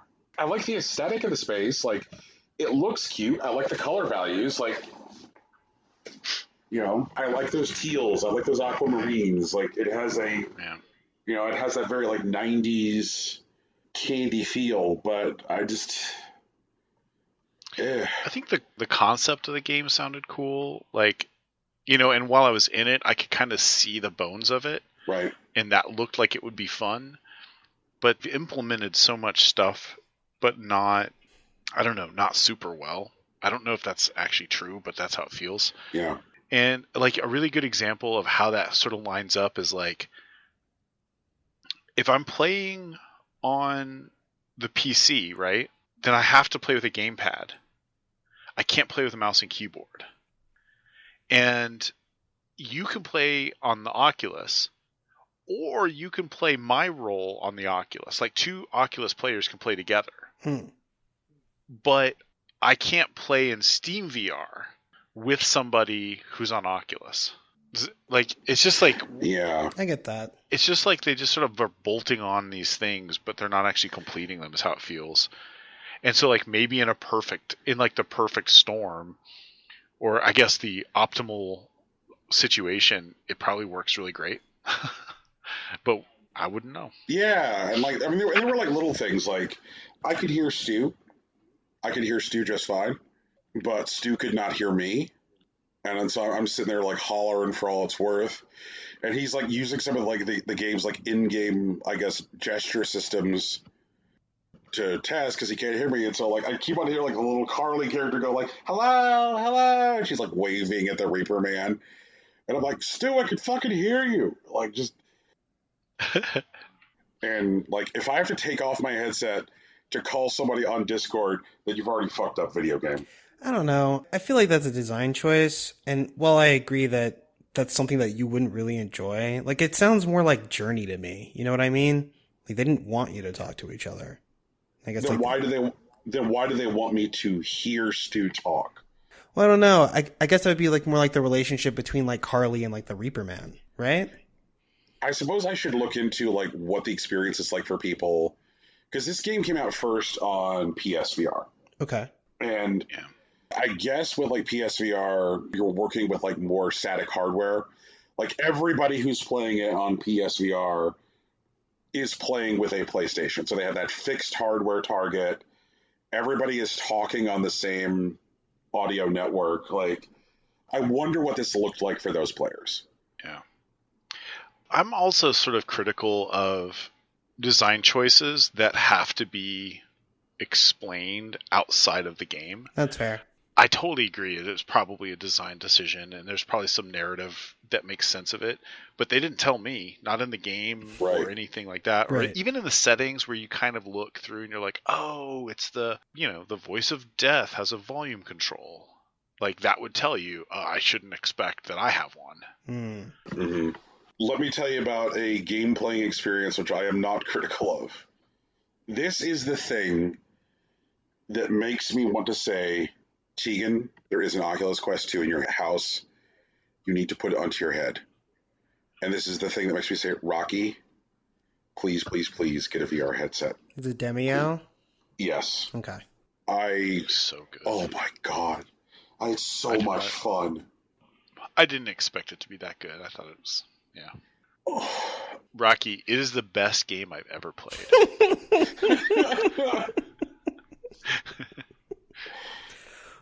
I think I could say safely, without sounding hyperbolic, this is easily one of the best video game experiences I've had this year.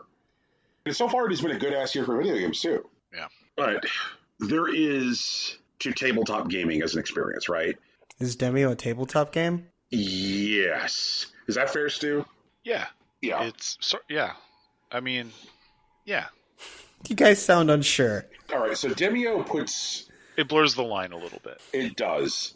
Okay. It kind of feels like one of those, like, pre-built, very tightly controlled on-the-rails modules for, like, a tabletop role-playing experience where, you know, like, there's nobody in your group of friends that anybody trusts to be the fucking storyteller. And so there's no qualified DM, so why don't we just run Fuck the Giant Ogre? Because we know that we can run Fuck the Giant Ogre. Is it designed to be DM-less? Or is there, like, the game is like the DM? Mechanically, under the hood, it is a dungeon crawl. It is a roguelike in that sense. So it's not necessarily narrative intense. It has built-in points of narrative, I think. Fair enough. Right. Occasionally you hear, like, the voice of, like, an unseen DM, but, like, the lines that the unseen DM has are very, like, light, and they're usually like, oh, you have attained this point of interest, or, oh, look, there's a whole bunch of things that are about to fuck you hard, but not in that kind of, you know. Okay, so it's like water deep. That makes sense. Right. Yeah, it does make sense, yeah. Like, I definitely had my arms around, like, just the mechanics of, like, how to Demeo pretty quickly. The way the dice worked, the way the cards worked. Like, oh, we complete this many, like, combat encounters, and then I get a new card for my card hand. There are certain core types of cards for my character class that always replenish. And then there's a, you know, type of card that I get which always replenishes, but it replenishes less frequently. Like after every round of combat, I get 2 arrows back. But I only get a new companion after every completed encounter. Man, them puppies did work. They really did. They were OP. Yeah. Like, I prefer being able to turtle and hang back in battles, and so I went with a hunter, so that way I could, like, shoot at things from further away. And I just had a shit ton of fun. Like, I think the moment I realized that the game was a ton of fun was when we were stuck in that first tiny room where our first combat encounter was, and we blew up the thing that had poison in it, and we knew that there were, like, a ton of dudes in the next room, and we could see the poison expanding on the floor around us. Right? And we were, like, hesitant to go into the room. Right. Like, oh, but the nasty things are in there, but the poison is expanding in here. Oh, fuck. And, like, it felt like hanging out with your buds tabletop role-playing problem experience. Oh, 100%. I was getting hardcore sleepover, hang out with your friend in the basement, getting those vibes hardcore. Yeah. The ambiance is helped by the really cool setting that they put your tabletop in. You are in a basement. The basement has a very, like, late 80s vibe to it. There is a CRT television with a video game console hooked up in front of it. What is obviously supposed to be, like, an old couch. Some rock posters, some, like, sci-fi movie posters, a poster for the role-playing system that you're playing. There's a computer, which is definitely supposed to have, I want to say, like, maybe, like, Apple 2E. Like 2E vibes. And so, like, you're in this space, which, like, evokes a feel, and I was like, man, I'm being directly catered to here. Well, you know what also stood out to me while we were playing was how good it was at keeping us talking to each other and collaborating. Yes. A lot of these games, like, you kind of just get in your mode and you kind of just do whatever, but this was, like, clearly managed to capture the social aspect of playing a tabletop game. Right. And that's kind of rare. I mean, like, so most tabletop games are so PvP oriented, like things like card games like Hearthstone and stuff like that simulate a tabletop. But they also, because of that PvP nature, they tend to, like, you know, no voice comms or very limited interactions. But this was like, no, we're supposed to be hanging out and playing. And I think it was that feel that, like, made me think, like, man, I wish Tegan used a headset in her house, and I wished Rocky had a headset, because I know that we are all partial to tabletop experiences. And because of the way it like handles voice communication and the way that the systems like drive people talking to each other, I was like, this would be so much fun, to play with my Impossible Coin people. It is absolutely a fucking delight. I cannot wait to do it again. In fact, I think that I'm going to do it again next weekend. Yeah, good times. Very good times. I'll play with you during the week. Oh, cool. Fuck, yeah. I'm down. Like, I would do whatever I want on a school night. Just a footnote to something that was kind of cool about Demeo that's not directly what we're talking about. VR as a platform has some usability issues with regard to accessibility that it has to solve. For example, like neck strain or, seated play or, one-handed play or what have you. And this game managed to skirt all of those issues or implement really interesting solutions. And I thought that was cool. A lot of devs, especially indie devs, tend to not implement accessibility features very well. In this one, you can rotate the entire camera field to be vertical so that, like, if you're sitting down and, like, have mobility issues, it's just flat in front of you. It's kind of cool. Okay. Yeah. Anyway, just thought I'd throw that out there as a cool thing. So, Rocky, I don't know when the next time you're going to have $400 shooting out of your ass is, but... That's daily, man. I thought the Oculus cost like $200. I mean, I'm sure you could probably get like a Quest 1 used for that. Like, what is the going price right now for a Quest 2? So a Oculus Quest 2 with 256 gigs of storage is $399. But yeah, you could likely pick one up used. Get someone else's head sweat. Inherited head sweat. Sounds way more gross than it actually is. It does. Also have been playing Puzzle Bobble VR. I don't know how this continues to work, but again, like at Square Enix, Taito gets to do whatever the fuck they want. Like, I believe the way it works is that it was just like a function of the way the Taito Squinix merger happened. Like, they maintain separate corporate headquarters. If you look at like the actual reporting structure of Squinix and Taito, nobody at Taito reports to anybody at Squinix until you literally get to the very top of the food chain. They have an entirely separate reporting structure. And so like so many of the things that seem to be pervasive about like the way Squinix games work don't happen with Taito games. I don't know. Taito's thing seems simple to me. You mean like why they remain entirely separate? Right. Okay. Then what's your take? They don't ask for a lot of money. They turn in their work on time, and they turn a reliable profit. That's probably fair. They're probably not a problem child. And I guess because the company that bought them isn't Activision, they're not like, well, how do we get all of the money ever with this? Right. Yeah. So they're not being blizzarded. Or Activisioned. Oh, God. So, Puzzle Bobble VR takes Puzzle Bobble, and it makes all of the cute little Puzzle Bobble characters that you are used to from years of, like, making bubbles go away. Like, they're throwing you balls. They're throwing you, like, various colored balls, which you can then pop into a launcher. And then there's, like, giant floating grids of bubbles, and then you pull back the trigger on your launcher and you fire the various like colored balls. And like traditional Puzzle Bobble, you're met with like various constraints for defeating individual levels in story mode, whether it be you only have a limited number of balls in this level or this level has a timer on it. The first time I got to a level which had a timer on it of like a minute, I was like, oh God, I have to do something fast in VR. I did it though. I'm proud.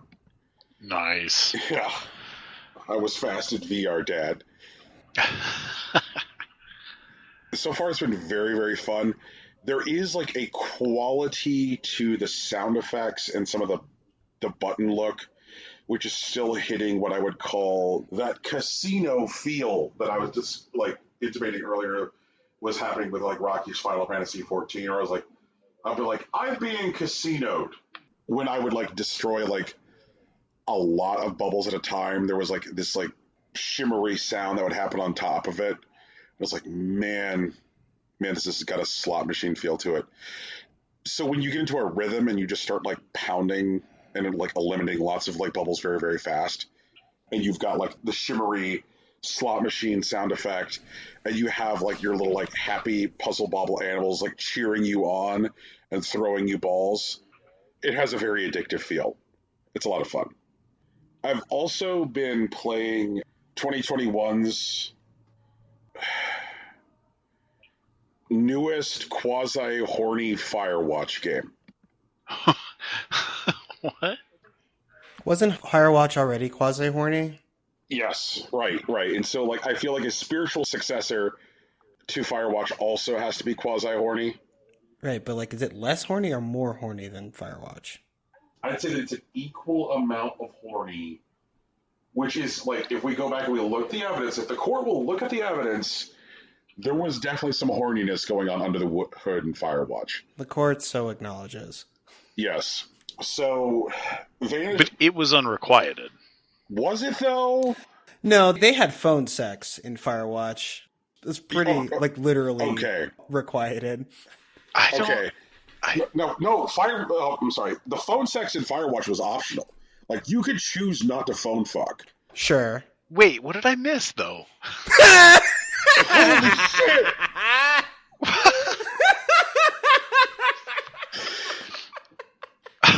What? Oh, that's so good. Okay. Brad, anyways, the new Firewatch hey, game. everybody, like and subscribe for my wholesome playthrough of Firewatch. Yeah, we'll have Brian play Firewatch. What are you talking about? This is the most wholesome game. It's still wholesome. It's wholesome phone sex. Don't get me wrong, Stu, but it's phone sex. It's there. It's technically walkie-talkie sex, but like... Oh my god. Here we are splitting hairs from games and experiences again. Look, yeah, we are doing it. Okay, so... Oh my gosh. So you have phone sex and Vanishing Grace? I think there's a good chance that phone sex might be on the menu in this game. Okay. All right. So there is like fundamentally... I guess I didn't really realize just how much Vanishing Grace owed to Firewatch until I sat down and started playing it. Like, a lot of the visual language, like, you know, like the way Firewatch, like, selected color and stuff, Rocky? Mm-hmm. And that kind of, like, not low poly, but more of a sanded down aesthetic where, like, things felt very smooth in the space. It's pretty stylized. Yeah, like Vanishing Grace is kind of going for like that same aesthetic, like same color palette. And like I even after I spent some time in Vanishing Grace, went and looked at like just the logo or like title treatment for both games, and it's like it feels like one is definitely trying to very much like you can copy my homework, just make it a little different. Exactly. Okay. And again, this isn't bad. No. Because like I think that there's probably room out there for horny, sad, middle-aged walking simulators. And Vanishing Grace is a horny, sad, middle-aged walking simulator. Are you telling me it's not a game? Because Firewatch was a game, Brian. Yeah, Firewatch is a game, but it is also a walking simulator. I do not use the term walking simulator as a pejorative, right? A lot of people do use that just to dunk on games. Right. But I believe that like games like Gone Home and Firewatch are games. I believe that What Remains of Edith Finch is a fucking video game. Okay, no. Oh, Jesus Christ. Brian, right. Does Vanishing Grace have branching paths? Do you make choices in the game that affect what happens on screen? It seems to be so. Okay. Can you give me an example? Okay. In the game, you have control of this kind of like floating hover RV thing. Sure. Your character, Joel, grew up with Grace. Like, Grace is your lifelong best friend. I'm assuming she's vanished. Yes. Okay. Okay. So, like, in the future, like, everyone lives in the Citadel. All right. And Grace was like, we don't have to live in the Citadel. There's a world out there beyond the Citadel. I'm going to find it. And so she, like, got in her little RV thing and left the protection of the Citadel. Okay. Her RV thing came back on autopilot to the Citadel with, like, a audio tape in it for you, Joel, saying, like, hey, Joel, come find me. That's a little troubling. Yeah. Okay. Now, Joel is married to Elena. Sure. And the game makes, like, very clear in, like, the very first scene where you're, like, sitting alone in the bar, you get a call from Elena. The game's like, hey, everybody playing this game, Elena's just the worst. Fuck. Okay. I mean, I guess. And I guess this is kind of like where I, like, started to see some, like, structural similarities between, like, Vanishing Grace and Firewatch. Mm-hmm. Because, like, Firewatch, you know, like, your main character dude has his wife who's, like, either in, like, a care home or whatever, depending on, like, your pregame choices, because of her dementia. Mm-hmm. And so, like, your character is married, but, like, your wife isn't really available. And, like, Vanishing Grace is like, yo, you're married, just Elena, just a bitch. And just, like... It's kind of... Yeah, right? And so then, like, Elena, who is, like, being terrible in this conversation, is like, I don't know why you think you have to go into the desert. After all, I'm pregnant. And... What? Right. And so, like, Elena establishes herself in dialogue as pregnant. And so then you're out on this fucking thing. And, like, as you continue to explore the space and find more clues, it's, like, very, very obvious that, like, your character, Joel, has these, like, unvoiced feelings toward Grace. And, like, but because you grew up with her, it kind of feels weird because, sure. like, you've known Grace forever. Like, so do you really want to tell Grace that you want to nail her to the wall? And, like, but, like, as you encounter more clues on your journey from Grace, it's clear that, like, Grace also wants to fuck you. And, like, there are moments in the game where, like, they seem to present you with choices about, like, going back to the Citadel. And, like, I'm like, nope. I'm like, I am in this for the Grace puss. Like, just... Okay, but, like, your choices are, like, keep exploring the world or the game ends. There's some stuff, like, about, like, the way you collect energy in the game, too, which also seems like it's affecting the world. Okay. You can either collect energy through using a solar sail system, mm-hmm. or, like, destroying these, like, floating rocks with this, like, boomerang thing. Sure. It's called, like, magnetite. It seems to be that, like, whether you use the solar sail system or you use the boomerang system kind of, like, impacts mechanically what you'll encounter.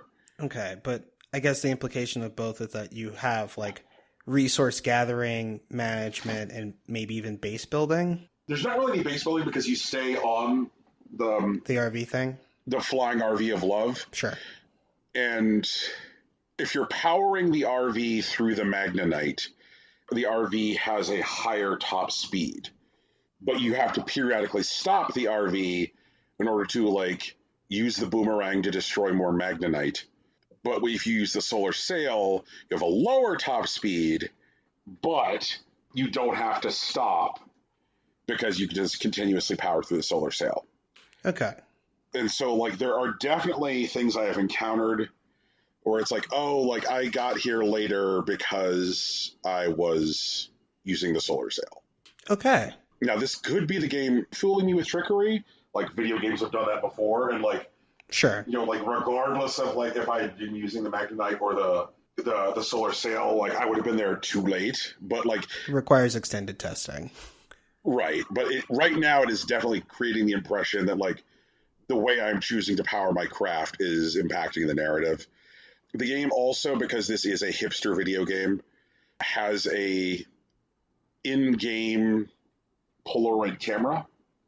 You know, like, as I'm exploring the deserts outside of the Citadel.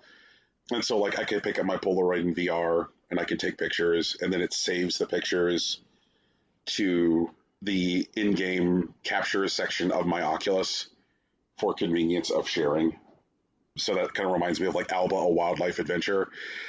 But like so far, that hasn't necessarily felt particularly vital because I'm a middle-aged man who doesn't want to go home to his nagging wife who's pregnant, and I just want to find grace and flower. Why do I need to take pictures for this like horny introspective journey? Also, am I oversimplifying Firewatch? You may be a little too focused on its horny aspects, but that's fine for now. This is a podcast. Okay. All right. Stu, I'm very surprised that you did not have a big takeaway that Firewatch was horny. Guys. Yeah. Mm-hmm. You can have phone sex in Firewatch?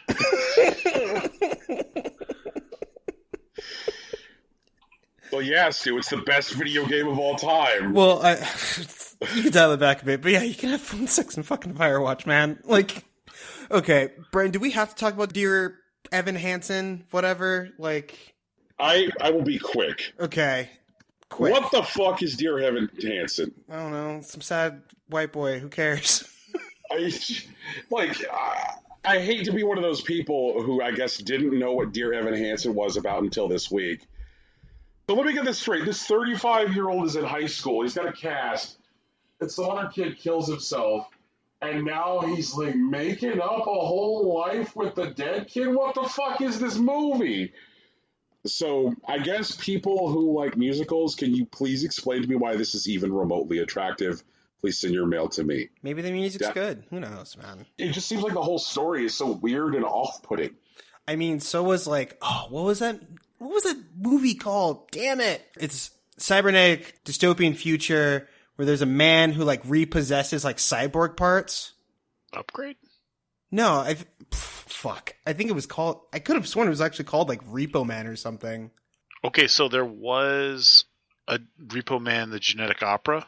Yes. Like when people's payments are lapsed, he goes and takes their body parts back from them. Right. Yeah. Okay. Yeah, 2008 film. Yeah, that's the right one. So that's really all I have to say about Dear Evan Hansen. That like I watched the trailer and I'm just like, what is this fucking madness? This looks horrifying. Why do people romanticize this musical? Holy shit. So please address to me. Hopefully they won't be buried under the angry F0 letters. Before we dive into news, something that I must say is in the podcast justice system, the people are represented by two separate yet equally important groups. The people who speak for Amazon and the people who do not. This is one of the latter. These are their stories. God damn it. I know. Okay. I do not speak for Amazon. We do have a call to action, though. Our call to action is to tell us about your favorite non-video game experience.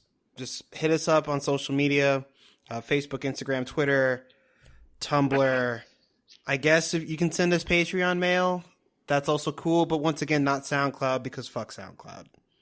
Wait, just I mean, like, is it like I like taking a shit? Is that your favorite non-video game experience? Taking that one shit that one time, Brian? Then sure, tell us about it. Jesus, don't complicate this. Let the man Okay, sorry. Jesus, over here now. You're actually up though. You got to get in front. All right. Hey guys, are you familiar with hot indie Devolver Digital? Yes. Okay. Well, I have news. Mm-hmm. Devolver Digital is not an indie. Never was. I'm interested in this. Go ahead. So, like, Devolver Digital has kind of, like, I guess, developed their reputation as an indie, and I think it's because they are a publisher who has platformed games from indie developers. Mm-hmm. But they themselves are a incredibly well-funded, very large, well-oiled publisher. Right. Because of the way they manage that publishing model, people have just kind of like interchangeably stuck them in their head as indie. They're like, oh yeah, like, you know, Devolver, they put out that game that I like, you know, The Messenger. They put out Katana Zero, and you know, treating them in their head like say maybe 5 or 6 person team who made these individual games. It's like, no, they are not that. Yeah. They are a giant company who publishes games from independent developers. And what kind of like put this into stark focus for people this week is that looks like Devolver's going public. And so as a result, they needed to get a valuation before their IPO. And they got their valuation, and the pre-IPO valuation of Devolver Digital is $1.4 billion. Yeah, that makes sense. Yeah. And I think that people didn't really realize until this happened just how many of the biggest video games of the last 12 years have been Devolver Digital joints or published by Devolver Digital until like this kind of got put in focus by this week. It's like, oh yeah, you're like Hotline Miami. Remember when everybody bought Hotline Miami 3 different times because they wanted to get it for like multiple platforms? Or just like the endless stream of stuff that they put out, which is done extraordinarily well. And then Devolver published Fall Guys last year, which has turned into one of these, hey guys, is Fall Guys a game or a platform? I mean, it's a game. It's more probably aptly described as an experience at this point. Oh, it's a walking poorly simulator. But yeah, like, you know, Fall Guys got really big. It was on ESPN, you know, like Tim the Tatman got like multiple shout outs like, will Tim the Tatman finally win a game of Fall Guys? I'm like, they said that on multiple days. Yeah. I mean, I think he's been there more than like Lil B has, which is also insane. Like, Jesus. And Fall Guys has stuff which has not really appeared much in games that have previously been published by Devolver. Sure. It is the first game published by Devolver that includes a battle pass and, you know, like an in-game cosmetics store. Like, people are out here buying hats in Fall Guys. So there's a type of monetization which I would be comfortable calling icky that is now in Devolver's portfolio. It seems to be like one of the biggest takeaways that are coming from this are like people are like, wow, Devolver's not an indie. And to those people, I would say, no, Devolver's not an indie. Raw Fury's not an indie. These like large publishers who publish independent developers, they are not indie.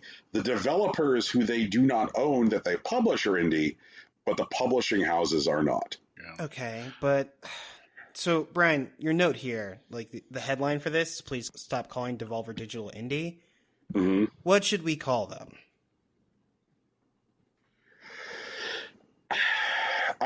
It's something I've talked about on the show before. Capitalist swine. That's accurate.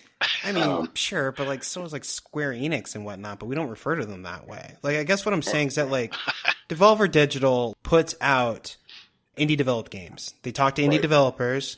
They make sure that their releases go well, and they get to slap their name on it, which helps with sales to some degree. But the thing is that if they publish indie games and like they're not tied to a platform, what do we call them? Like, how do we talk about them? They're just a publisher. I think what's important to like talk about when like trying to like quantify like a publisher like Devolver Digital is kind of talking about like the level of money that they have available at their disposal. And there has been a phrase which I've used on the show before, which is a type of publisher which is increasingly coming back into vogue. You know, which is AA publishers. Sure. Large, well-oiled publishers who have a lot of money to throw around, but they don't have like Activision kind of money to throw around, you know, which would be stuff like your Koch Medias. And so I think developers like Koch Media and Devolver Digital are AA publishers. I mean, a AA publisher that puts out indie games is kind of a mouthful, Brian.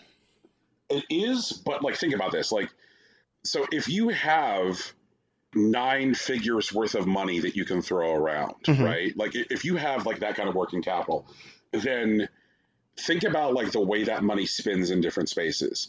You could either do something like, say, fund the next Saints Row game and, you know, fund a few other games. You're like, hey, Spiders, are you guys making a weird open world game that's a total mess? To which Spider says, bonjour, sir. Yes, we are. You're like, fine, Spiders, it's funded. And so like you can do that as like a AA developer, or like you could fund a game like Biomutant, and you can fund like some of those. You could put out like, say, maybe like 10 of those a year. Or if you're going to spend that money differently, you can buy a similar sized crop of games that have been developed independently, or an even larger crop of independently developed games, and then put a giant amount of marketing money behind those games, because you're spending less on internal development costs. Like, because you're not having to, like, say, build Saints Row 5 up from the girders, you're not having to build, like, a huge expensive game from the ground up. You're like, hey, indie game, we can get you published, and we're going to use an amount of money that dwarfs your development cost to promote you. Like, Loop Hero was published by Devolver Digital and sold 500,000 copies in its first week. Right. And I think that a lot of that has to be because of the way that, like, Devolver Digital engages influencers and, like, spends money on marketing and makes sure that, like there are indie games that come out every week that never get in front of the face of, like, gaming criticism, games media, right? Sure. But, like, every website that covers video games and every YouTuber that covers video games who aren't specialized YouTubers talked about Loop Hero in March. Like, Loop Hero was on the lips of everybody. And that is because of the muscle that Devolver has from a marketing perspective. And so I think that, like, both are spending what I would be willing to call AA money, but because of not maintaining, like, large development staffs in-house, and a lot of times coming to projects when they're, like, nearer the end of the process, Devolver is able to spend that AA money in a different way. Is Devolver developing anything at this point? Nope. Okay, so they're just a publishing house. Yes. Which is different. Okay, that makes more sense. Yeah. And yeah, I guess it's not really fair to call them indie at all. Like, I mean, the way that they operate is much more venture capitalist, is what I'd actually say, especially since they don't have development budgets. But, okay, I guess with the exception of, like, Koch Media, I really can't think of anyone else that exists in the same space that Devolver does. Maybe Epic, but even Epic, like, you know, they have a development budget. They do Fortnite. I would be comfortable calling Koei Tecmo AA. Oh, like they do toys, right? Or am I confusing them with something else? No, well, I mean, like, Koei Tecmo, those are, like, your Muso games. Those are your Dynasty Warrior games. Oh, yeah. You know, I would call, like, Marvelous AA. There is a growing roster of these companies which have, like, this kind of money.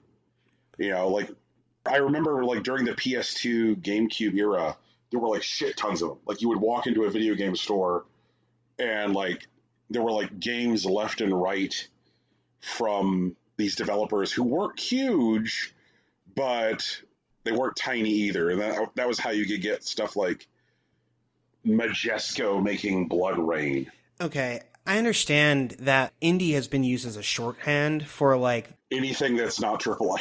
Not even that. Like, it's more about your budget. Like, that's what people are really saying when they're talking about an indie game or an indie team or an indie developer. But, like, the problem here with Devolver specifically is that they're not actually developers, right? Like, all they do is find games that are already happening and put them in front of people.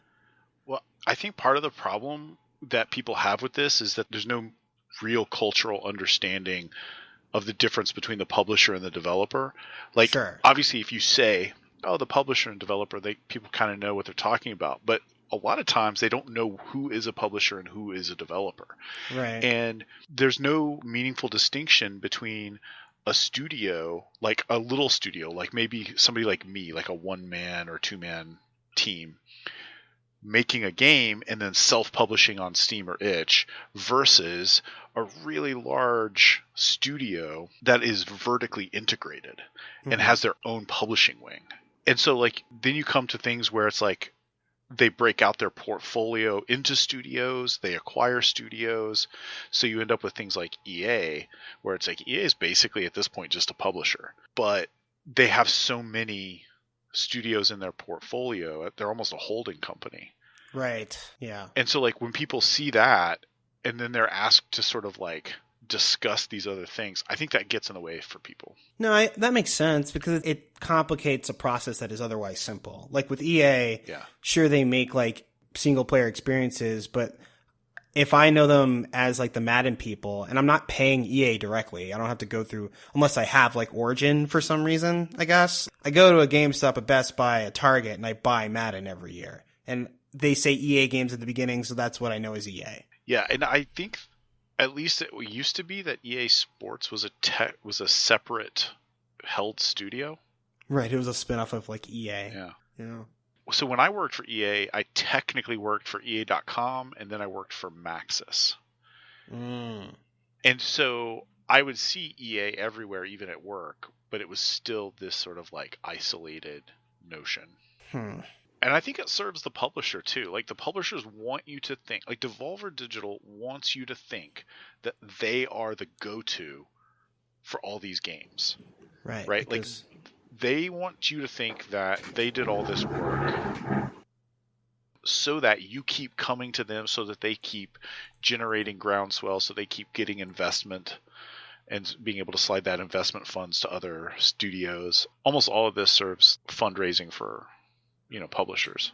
I mean, not even just fundraising. Like, the indies that really believe that they have a good idea will want to bring it to Devolver because Devolver will definitely get it in front of the right people. Like it definitely feeds like multiple parts of their business. Yeah. When this story came out, I did one of those like self-inventory things, and I realized that for the most part, Brian is usually very good about not ever being excited about marketing. I know that I have been a very grouchy old man about the notion of the idea of, quote, Nintendo Direct spoilers, where I'm like, it's fucking marketing. Like, you can't spoil marketing. But then I was like, okay, here's the part where Brian has to do, like, self-inventory. But I realized that once a year, I'm like, oh, man, I can't wait until Devolver tries to sell me bullshit in June. With, like, the Devolver director, they're like, hey, cool kids, fuck E3, right? And they do their, like... Yeah, they rattle the Indie Saber. Yes. But, like, if you look at them... as entertainment. Those presentations are, like, obviously incredibly expensive and incredibly polished. And to the point where, like, at this point where they have to, like, mimic the feel of looking cheaper than they are. Kind of the same thing that Goat Simulator did. Like, hey, look, this is cheap, right? And you're like, no, you're not cheap. I'm on to you. I did think of another example in the AA space, which is Modus. But what Modus does is generally go to like large service-based studios that are primarily support studios and say like, "Hey, support studio, please develop a game for us from the ground up so that we can publish it." Like Modus did that with Iron Galaxy, with Extinction. And like Iron Galaxy is like 200 people in 2 cities, and so they were able to like stick like 40 or 50 people on making this video to game. So more video game business. AT&T has a pile of debt. That pile of debt has to come with as a result of like purchasing Warner Media. AT&T is like seeking a merger for Warner Media with Discovery, which will allow for AT&T to get rid of a whole bunch of debt. But man, that is going to create some like trouble at WB Games, which is owned by Warner Media. So far, quote, some of the gaming arms will stay with AT&T and some will go with the new company. So that means that WB Games is going to get broken up and nobody quite knows how. And so your inventory of studios owned currently by WB Games are NetherRealm, Monolith, TT Games, Avalanche Software, WB Games Montreal, WB Games Boston, WB Games LA, WB Games San Francisco, WB Games San Diego, and WB Games New York. And Rocksteady. Oh, I'm sorry. I thought I said Rocksteady. There is some like interesting problems which are posed by some of these studios, depending on like where they go. 3 that immediately come to mind are Rocksteady, NetherRealm, and TT Games. And I guess also Monolith for this problem as well, because Rocksteady has now for years been primarily working with DC Comics IP. And so if Rocksteady doesn't go with Warner Media, then all of a sudden they're a game development house which has been primarily working with content before that did not require licensing agreements because they were the same company as the people who owned the product, and now would be in a place where, like, oh, if you want to continue to work with, like, DC Comics, you have to pay for a license. So that could get dicey. NetherRealm is also one, because Warner Media now owns all of the Mortal Kombat characters and IP. And so what happens if NetherRealm goes to AT&T and Warner Media owns the Mortal Kombat characters? Gross. Yeah, that could get messy. Warner Media currently controls the licensing for Lord of the Rings video games, which are based on the Lord of the Rings series of films that came out in the aughts. And, like, very, very loosely, the Shadow of series has been that. So again, that could be another divorce between, like, Lord of the Rings games developer and Lord of the Rings game license. And then TT Games, the same thing for Lego. They've been the Lego game developer. And one of the things which has been like a go-to part, TT Games' catalog of things that they can do with Lego, is accessing any IP that Warner Media controls, which is why you can have, like, Lego Harry Potter and Lego Lord of the Rings, like Lego DC Comics, because those are all stuff which is under the Warner Media umbrella. And so depending on where TT Games goes, like, regardless of where they go, some of this other stuff is going to get confusing for them. Regardless of this, like, I see layoffs. Any way you cut it, people are going to lose their job. Well, yeah, it's just too much real estate. I definitely see, like, the plums here. The things that are going to be prioritized as far as, like, somebody trying to save them are the 4 studios I mentioned and Avalanche, because Avalanche is the Just Cause people, and they also did the Mad Max game because, again, access to Warner Media IP.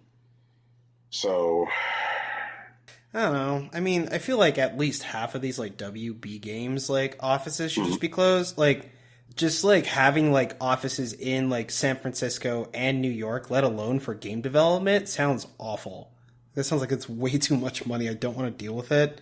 But I'm not sure if Avalanche would really have a great chance of surviving. Even if they split, like, they're supposed to be split between, like, Discovery, Warner Media, and, like, AT&T. I don't see a good reason for AT&T to actually keep most of these companies, like, especially because, like, game development's already expensive, and maybe if they do turn a profit, like stuff like Shadow of Mordor, like, if they're trying to eliminate debt, like, these places cost money. Right. I mean, I could see Avalanche being attractive because Just Cause is a reliable profit generator. Sure.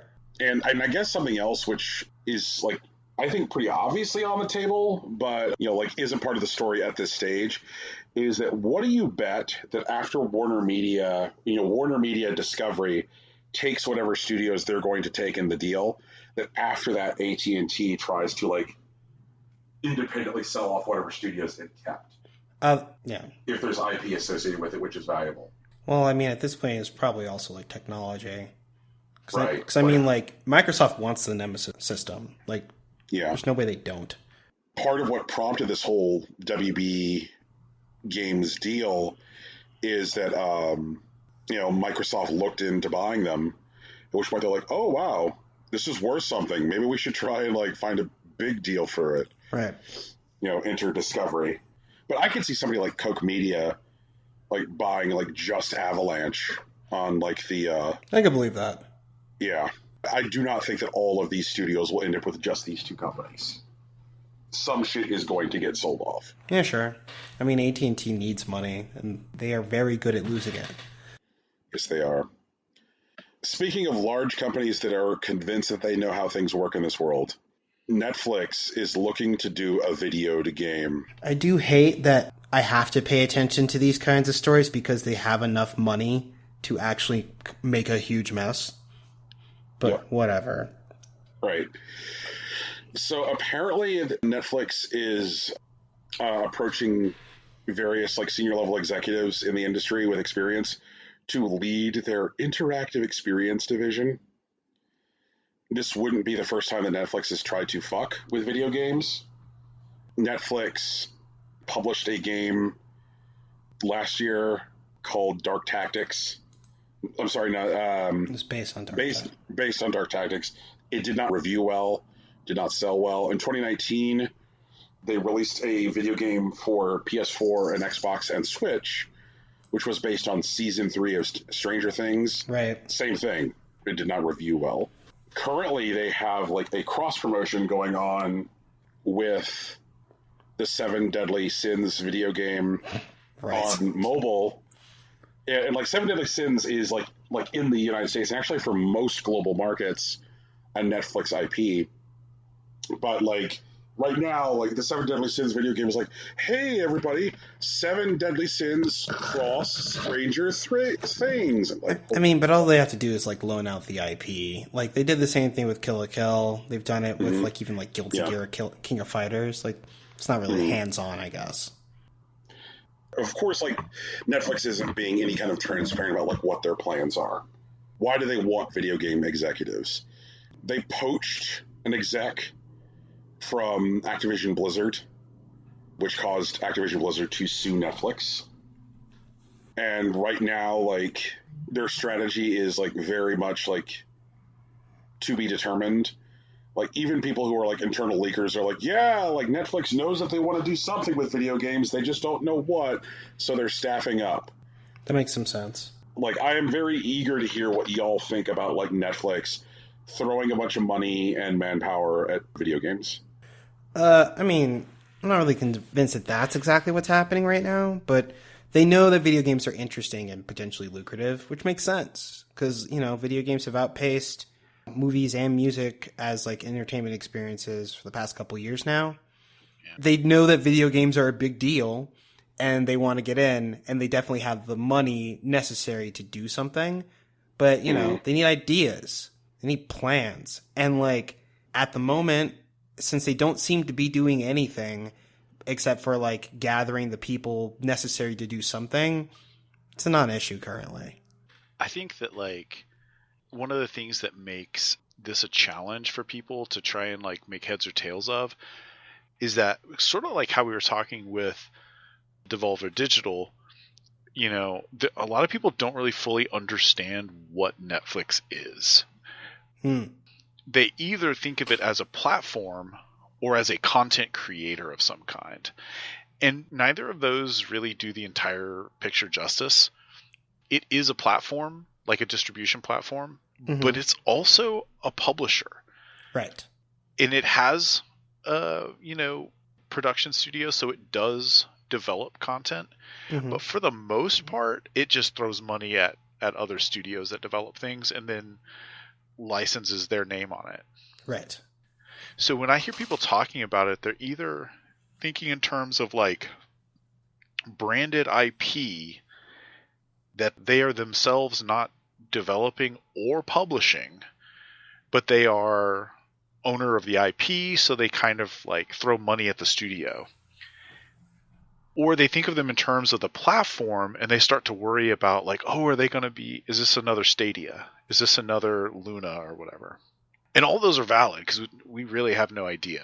But I really think that to understand what's going on, you have to look at this forward. Like you have to look at this from the standpoint of somebody who is hedging a bet and somebody who is trying to solidify that they are a market leader in something. And when I think in those terms, I immediately think of how much game technology is now being used to produce film and TV. And that's everything from visual effects teams to 3D teams. A lot of these tools are being used directly as part of film pipelines. Unity developers, for example, almost every job that I was looking at when I was in LA like a year and a half ago, almost every job that I looked at for a Unity developer was actually for a film studio.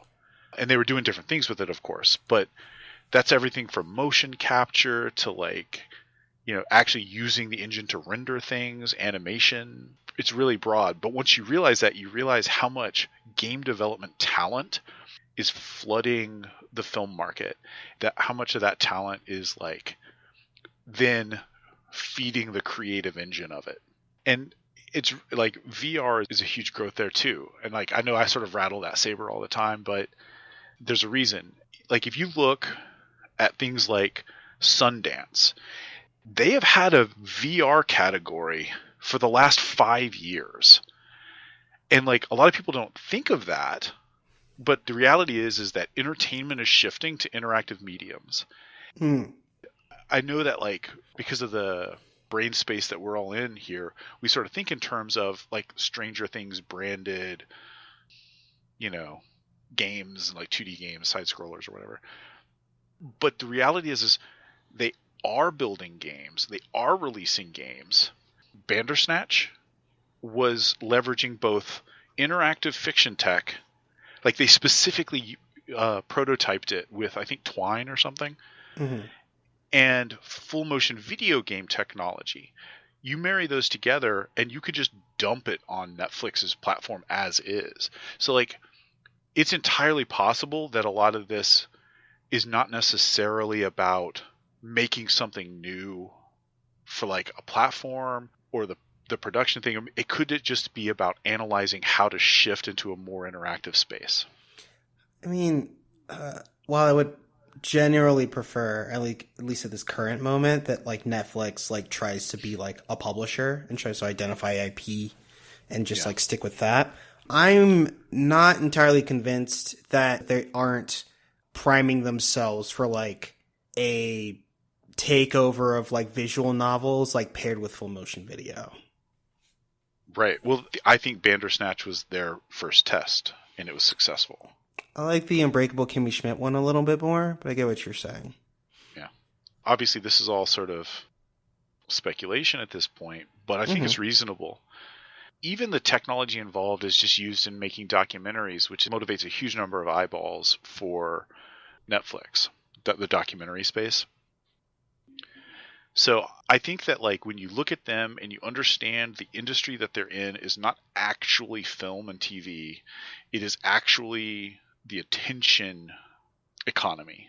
Mm-hmm. And you realize that their main competitors are Fortnite and not, I don't know, Warner Brothers, A24, like CBS Sony. Or yeah. Like their competitors are Fortnite and not Game of Thrones. I mean, that's a dated one, but you get it. Well, HBO. Yeah. I wonder if HBO is interested in interactive TV. That's a whole other thing. Get there when we get there. And so I think that they're thinking forward. They've been subtly testing the waters. And I think that the use of full motion video leans into their existing infrastructure. I think that the use of interactive fiction is highly accessible to writers and creative types that are not necessarily game developers. So I think that those combined with what they're already doing is probably at least how they'll start moving in the direction, whatever their target is. I don't know. For sure. Just some like thoughts here about this space and why I think it shouldn't necessarily catch people off guard that these are moves that Netflix is making.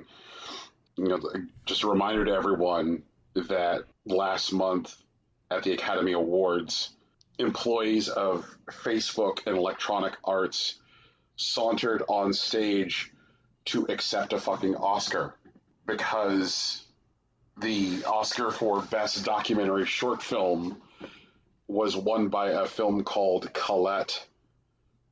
And Colette is a movie that is distributed as part of Medal of Honor Above and Beyond, a shooty bang bang game on Oculus. Yeah. Right now, if you don't have like Medal of Honor Above and Beyond, when you put on your Oculus headset, you can just watch Colette. but Electronic Arts and Facebook now have Oscars they could stick on their shelf. And this was the first time that happened with video game publishing company. And I thought it was kind of just like a historical signpost that I think a lot of people in both, from like the film media side and the video game media side kind of like miss the importance of it. Because a lot of times historically, the way, like criticism and award spaces in film are designed is to be very gatekeepy and to like look down its nose at video games. Mm-hmm. And so for it to like bag that Oscar, I thought was kind of like a major moment. It was a very telling one for sure. Yeah. And something else is that like we're now in the second season of release of a incredibly well received television series, which is being distributed by fucking Apple. So again, like walk through those steps, like how TV works now. Apple is distributing a TV show. The TV show is called Mythic Quest. The show is about video game development. And one of the production companies producing the show is Ubisoft.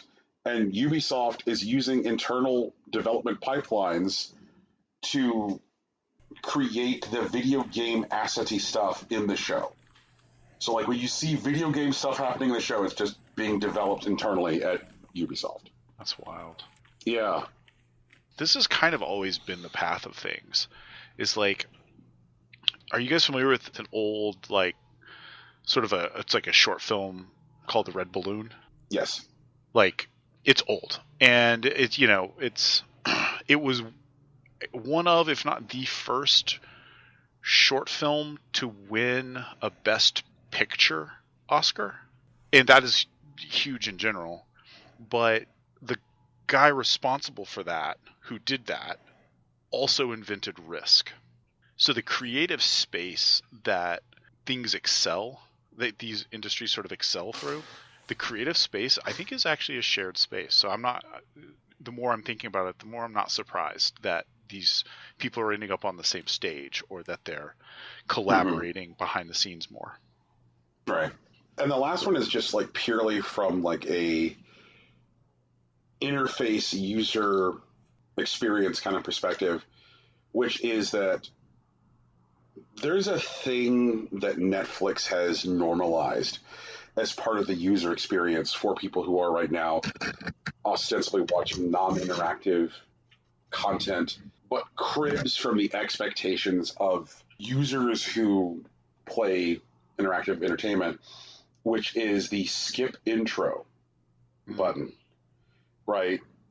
Picture watching television or film 20 years ago and like fast forwarding or cutting through, like, say, a title sequence.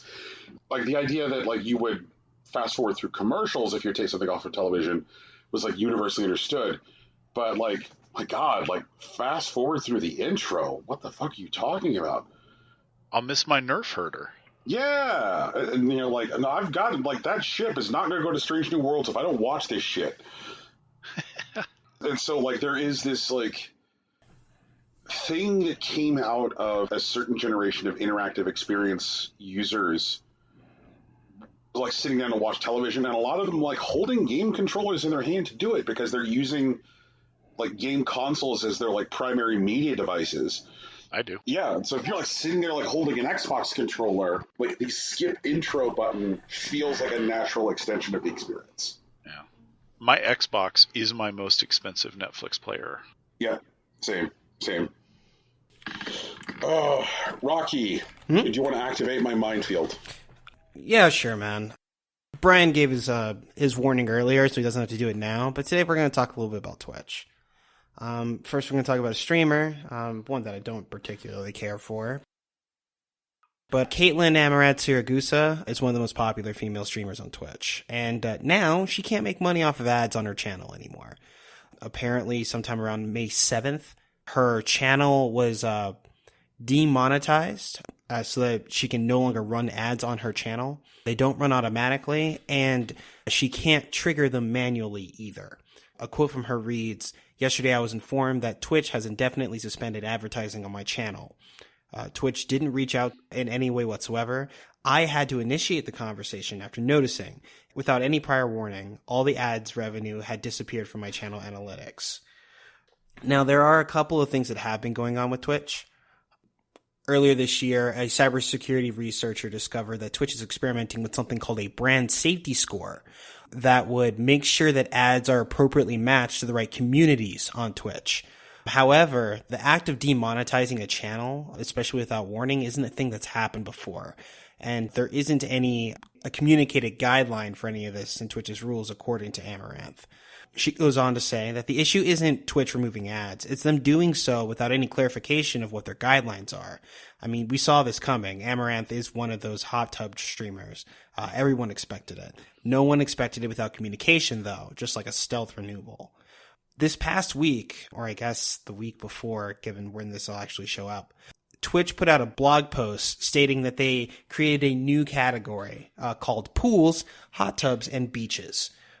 Before that category was created, people who were, quote, hot tub streamers would just show up in the just chatting category, which led to some people, both streamers and viewers, accusing them of somehow breaking the rules, despite that there aren't actually rules against hot tub streaming. In fact, in the blog post, Twitch addressed the issue. They go on to say, while we have guidelines about sexually suggestive content, being found to be sexy by others is not against our rules. And Twitch will not take enforcement action against women or anyone on our service for their perceived attractiveness. They go on to say, under our current nudity in attire and sexually suggestive content policies, streamers may appear in swimwear in contextually appropriate situations, like at the beach or in a hot tub. And we allow creative expression like body writing and body painting, provided the streamer has appropriate coverage as outlined in our attire policy. They also seem to address the Amaranth situation, saying that on Twitch, brands get to decide where and when their ads appear. Today, you can target or avoid specific categories of content and flag channels that don't meet their standards. This means that Twitch, in rare cases, will suspend advertising on a channel at the advertiser's request. We absolutely do not permit brands to use protected characteristics as a filter for advertising, targeting, or blocking.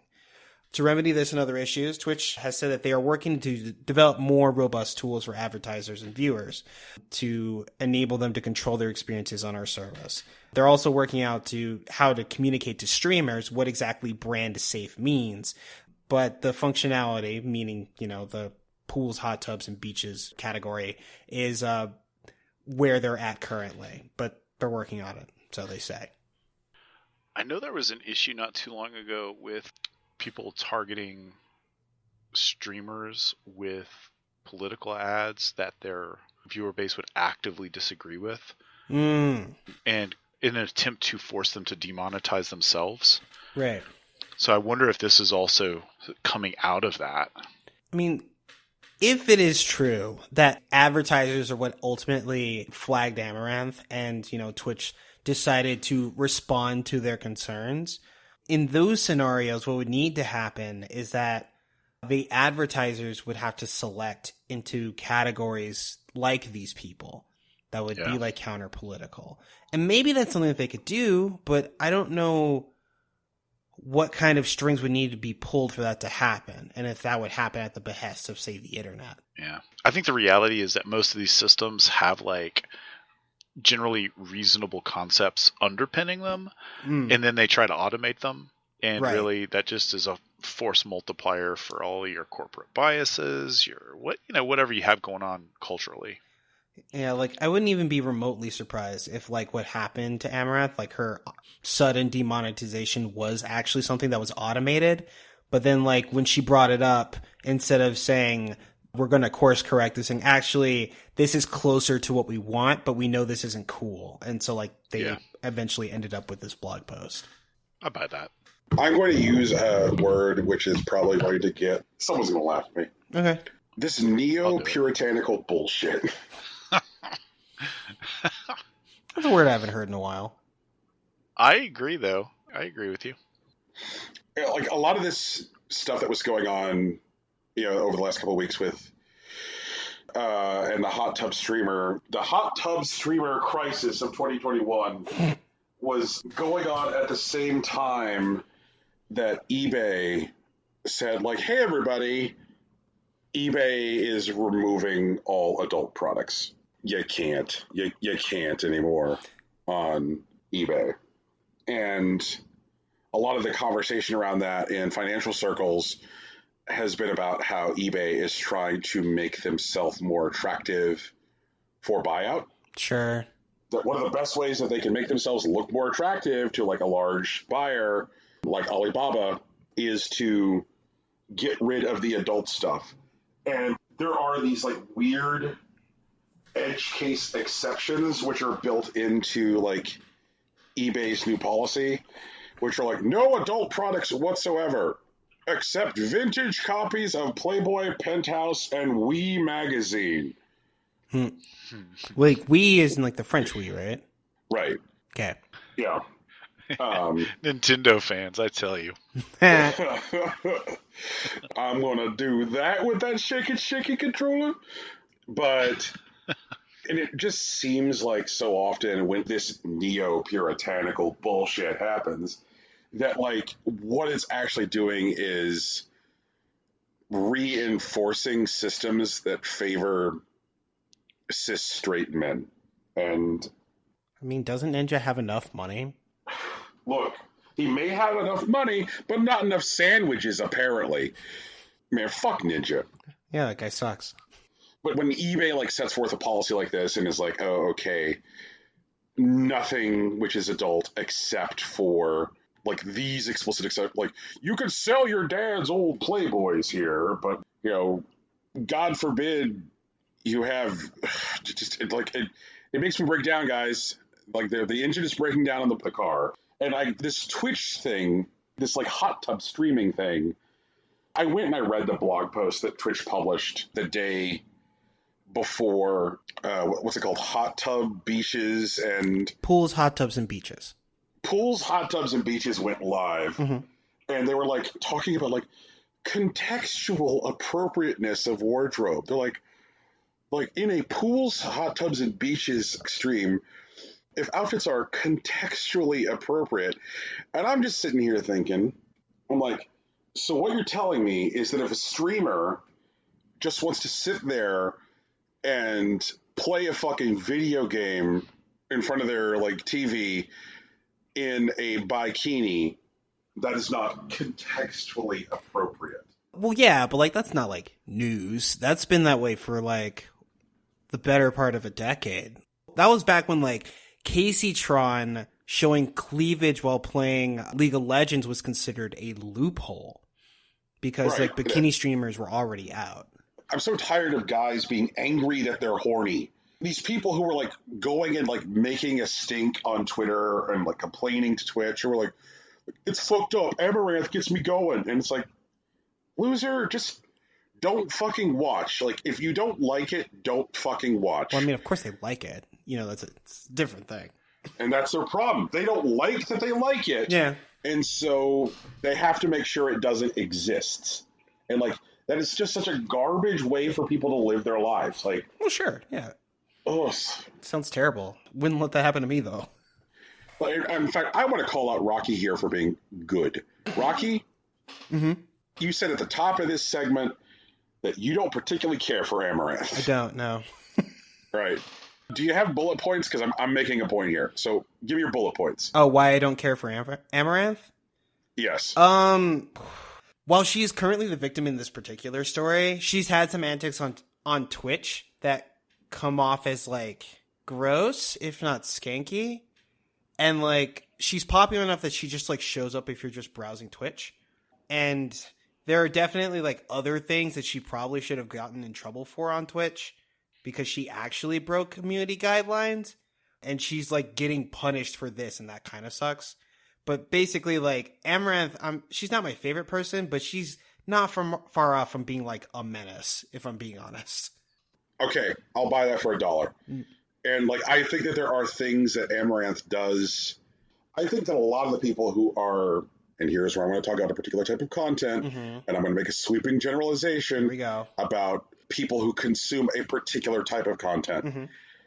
I think that a lot of the people who are consuming ASMR are vulnerable for one reason or another. Either it's because they're exhausted and they can't sleep, or they're lonely. Like, I think there are any number of vulnerabilities that exist within the ASMR consumption community. Sure, right? there's plenty of vulnerable people that enjoy ASMR. Fine.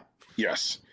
And I think that there's some stuff that Amaranth has specifically done around the way she monetizes ASMR content, which I have real issues with. Sure, yeah. Yeah, like, one of the big ones is that, like, she'll be actively doing ASMR and then be like, okay, like, here's a timer on screen now. If I don't get X amount of money before that timer hits 0, I'm going to stop doing ASMR. Yeah. You know, like, I'm not a big fan of that. But you know what I don't do, Rocky? You know what you don't do? Show up on the internet and scream about how Amaranth is holding my ASMR hostage?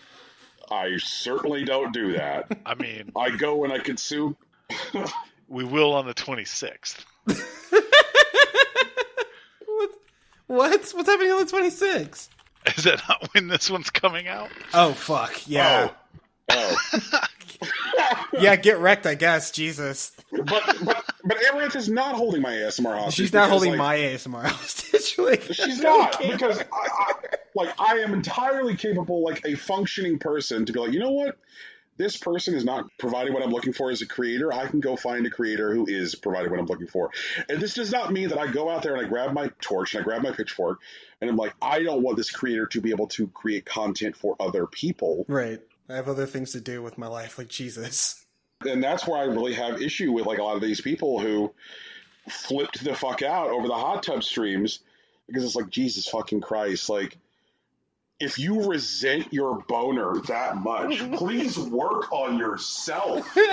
Like, it fucking kills me, these people. Like, it's just so amazing. Like, they should be walking around with, like, tall hats that have buckles on the front and be like, oh, Eleonora, I tell you, if you get in the hot tub, I will give you to the goat. Like, just, I mean, stop. You got to remember, Brian, none of them could probably actually run that fast. Like, I don't think they'd make it in those kind of societies.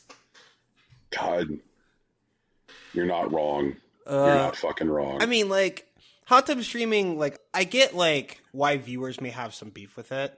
Because, like, if they're just scrolling through just chatting and they're, like, not particularly primed for, like, sexual contact, they don't want to deal with it, like, fine, sure. But, like, this particular thing, like, maybe there should have been a pools, hot tubs, and beaches, like, channel before, but they're doing it specifically in response because advertisers said they don't want their ads running on hot tub streams, and, like, that's fishy. Like, come on, guys. Jesus Christ. And this is where I think UI is important. Mm-hmm. And, like, ability. Like, I don't like when platforms take away ability for users to effectively curate their own experiences because they think they have the formula for keeping me engaged forever. Mm-hmm. And they're like, well, if we give you all the tools that you want, then you'll eventually turn this thing off. Yeah. And my response to that is a hearty fuck you. Like, turning things off is healthy. Engaging with other things is healthy. And so when, like, websites and video games and whatever and, like, video streaming services are like, no. If we give you adequate curation tools, if we give you tools to control your experience, you'll leave. You're just giving me excuses to never show up. And so I think that there really is no reason to have, and again, I do not speak for Amazon. I do not think there is any reason for there to be a separate category called beaches, hot tubs, and fucking pools, or what's it called again? Pools, beaches, and hot tubs? Yeah, pools. No, pools, hot tubs, and beaches. Oh my. All right. I don't think that needs to necessarily be a separate category as long as you have, like, adequate, like, user interface tools. I think that if you give people a tool that just says, I don't want to see pools, I don't want to see beaches, I don't want to see hot tubs. In fact, you know what? I'll go you one better. I don't want to see bikinis because I resent my boner. Just give me that button so that way people who don't necessarily feel that way can find a channel where, in fact, all that is happening is indeed just chatting, right? I'm going to make a dark pull here, which is that, like, there is a type of website out there which has, in most of their major high-dollar implementations, nearly endless customization for what type of stream you want to see. And friends, it generally works. So Stu's laughing because he knows. I know. I don't think I've had my I hate businesses and advertisers and stuff rant yet, but I really do not give a fuck what somebody thinks is sexually appropriate or inappropriate. I do not care. There is no situation where any business, including but not limited to advertisers, should ever have anything to say about our collective cultural sexual expression. Ever. Fucking ever. Those are personal, those are community, those are all sorts of things. Not a fucking one of them should ever be even touched by a business. Okay, that's my rant. Yeah. This is a good rant. It's weird to kind of look at say, so first Capcom presents us Lady Dimitrescu, and the internet has a moment, and it's kind of like what I would call like a collective moment, a community moment. Like, the internet comes together. I think the official lead ambassador of the Lady Dimitrescu Appreciation Society is at this point Ikumi, right? Yeah. Yeah. I think after she was sent to horny jail and drew cartoons of herself in horny jail. They really did send her to horny jail, holy shit. Yeah. I saw that post. I was like, what is oh? Yeah. But then, once that happened, to kind of see how Capcom recognized it and then tried to, sell our own horniness back to us.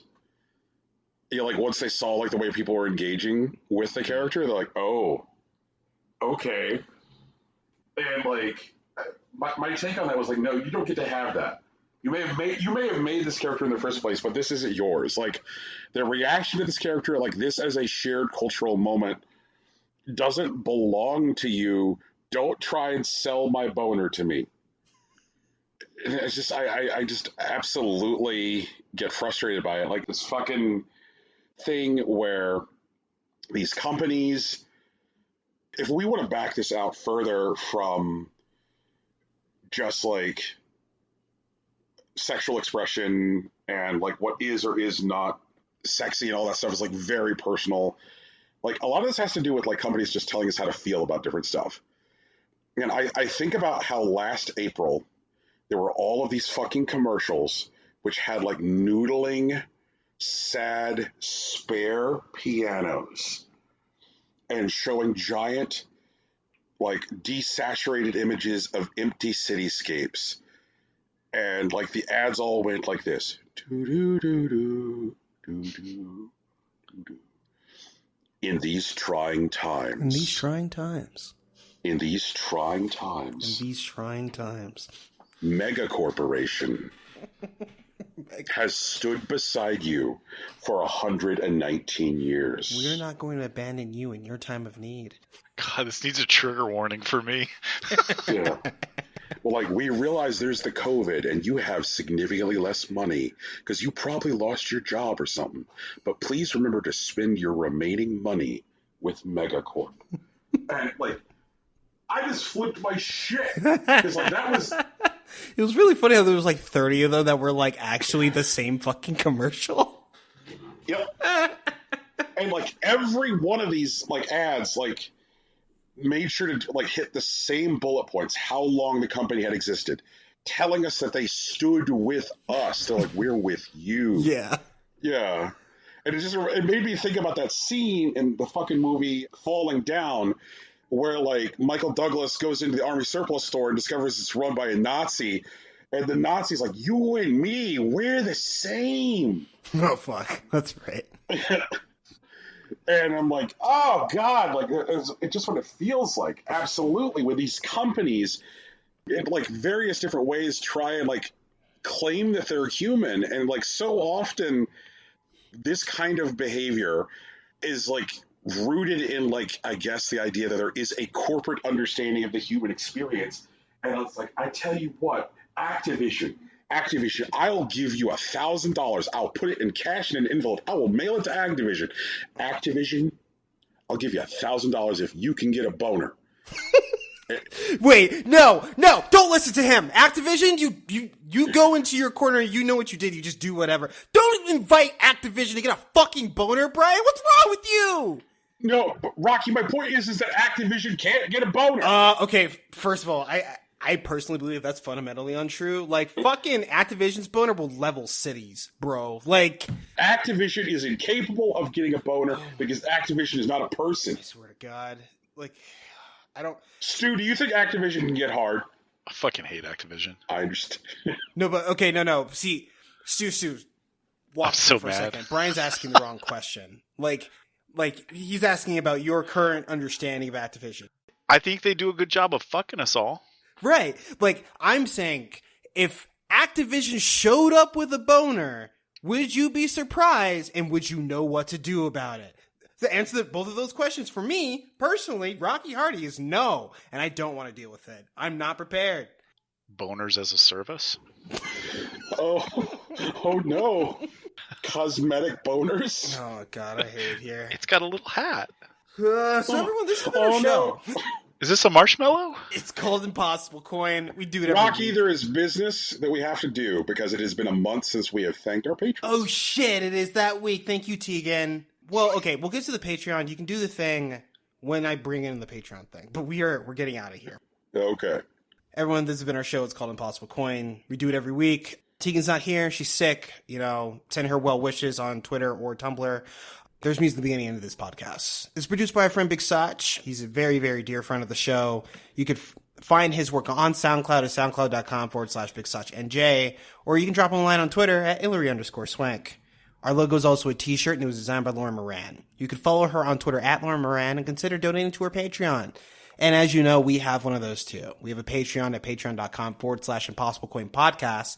And since it has been a month, we are going to take a moment here to thank our patrons for supporting us in this podcast. Brian? Okay. Now I'm going to waste 2 seconds before I do that because you just reminded me that Lauren Moran exists. And I just want to congratulate Lauren this week on being the cover of Pro Wrestling Illustrated. Oh yeah, fuck it up. Beautiful cover. Gorgeous art. But I also want to thank our patrons who help make it possible. And we've got content coming for you. Our patrons include Tuan Castillo. Thank you so much. You're at the Festival Hardbody tier. Oscar Garcia. Thank you so much. Big Sach is out here not only providing the music for this show, but also supporting us as a patron. Joe Spiro, thank you. And Rocky, I should have written it down ahead of time. I swear to God, Brian. No, I'm going to make it. You're just going to have to do it this week. I'm not going to tell you. I'm not going to do it. I swear. Oh, God. This is bad content. No, I'm kidding. Okay, no, it's thank you, Sig. It's Sig. It's Sigurd Albrecht, or the premier waifuologist Sig. Brian, write it down. Write it down right now. I did last month, but I forgot that this was the shout-out episode. I'm sorry. You know I wrote it down last month. I know you did write it down last month. I'm gonna make it part of our doc. Like, I'm just gonna put our current patrons here, and then we'll just it'll be here every week. That's good to know. I just forgot this was the shout-out episode until we started recording. Oh, fuck. But thank you so much, everybody, for listening. We will catch you soon.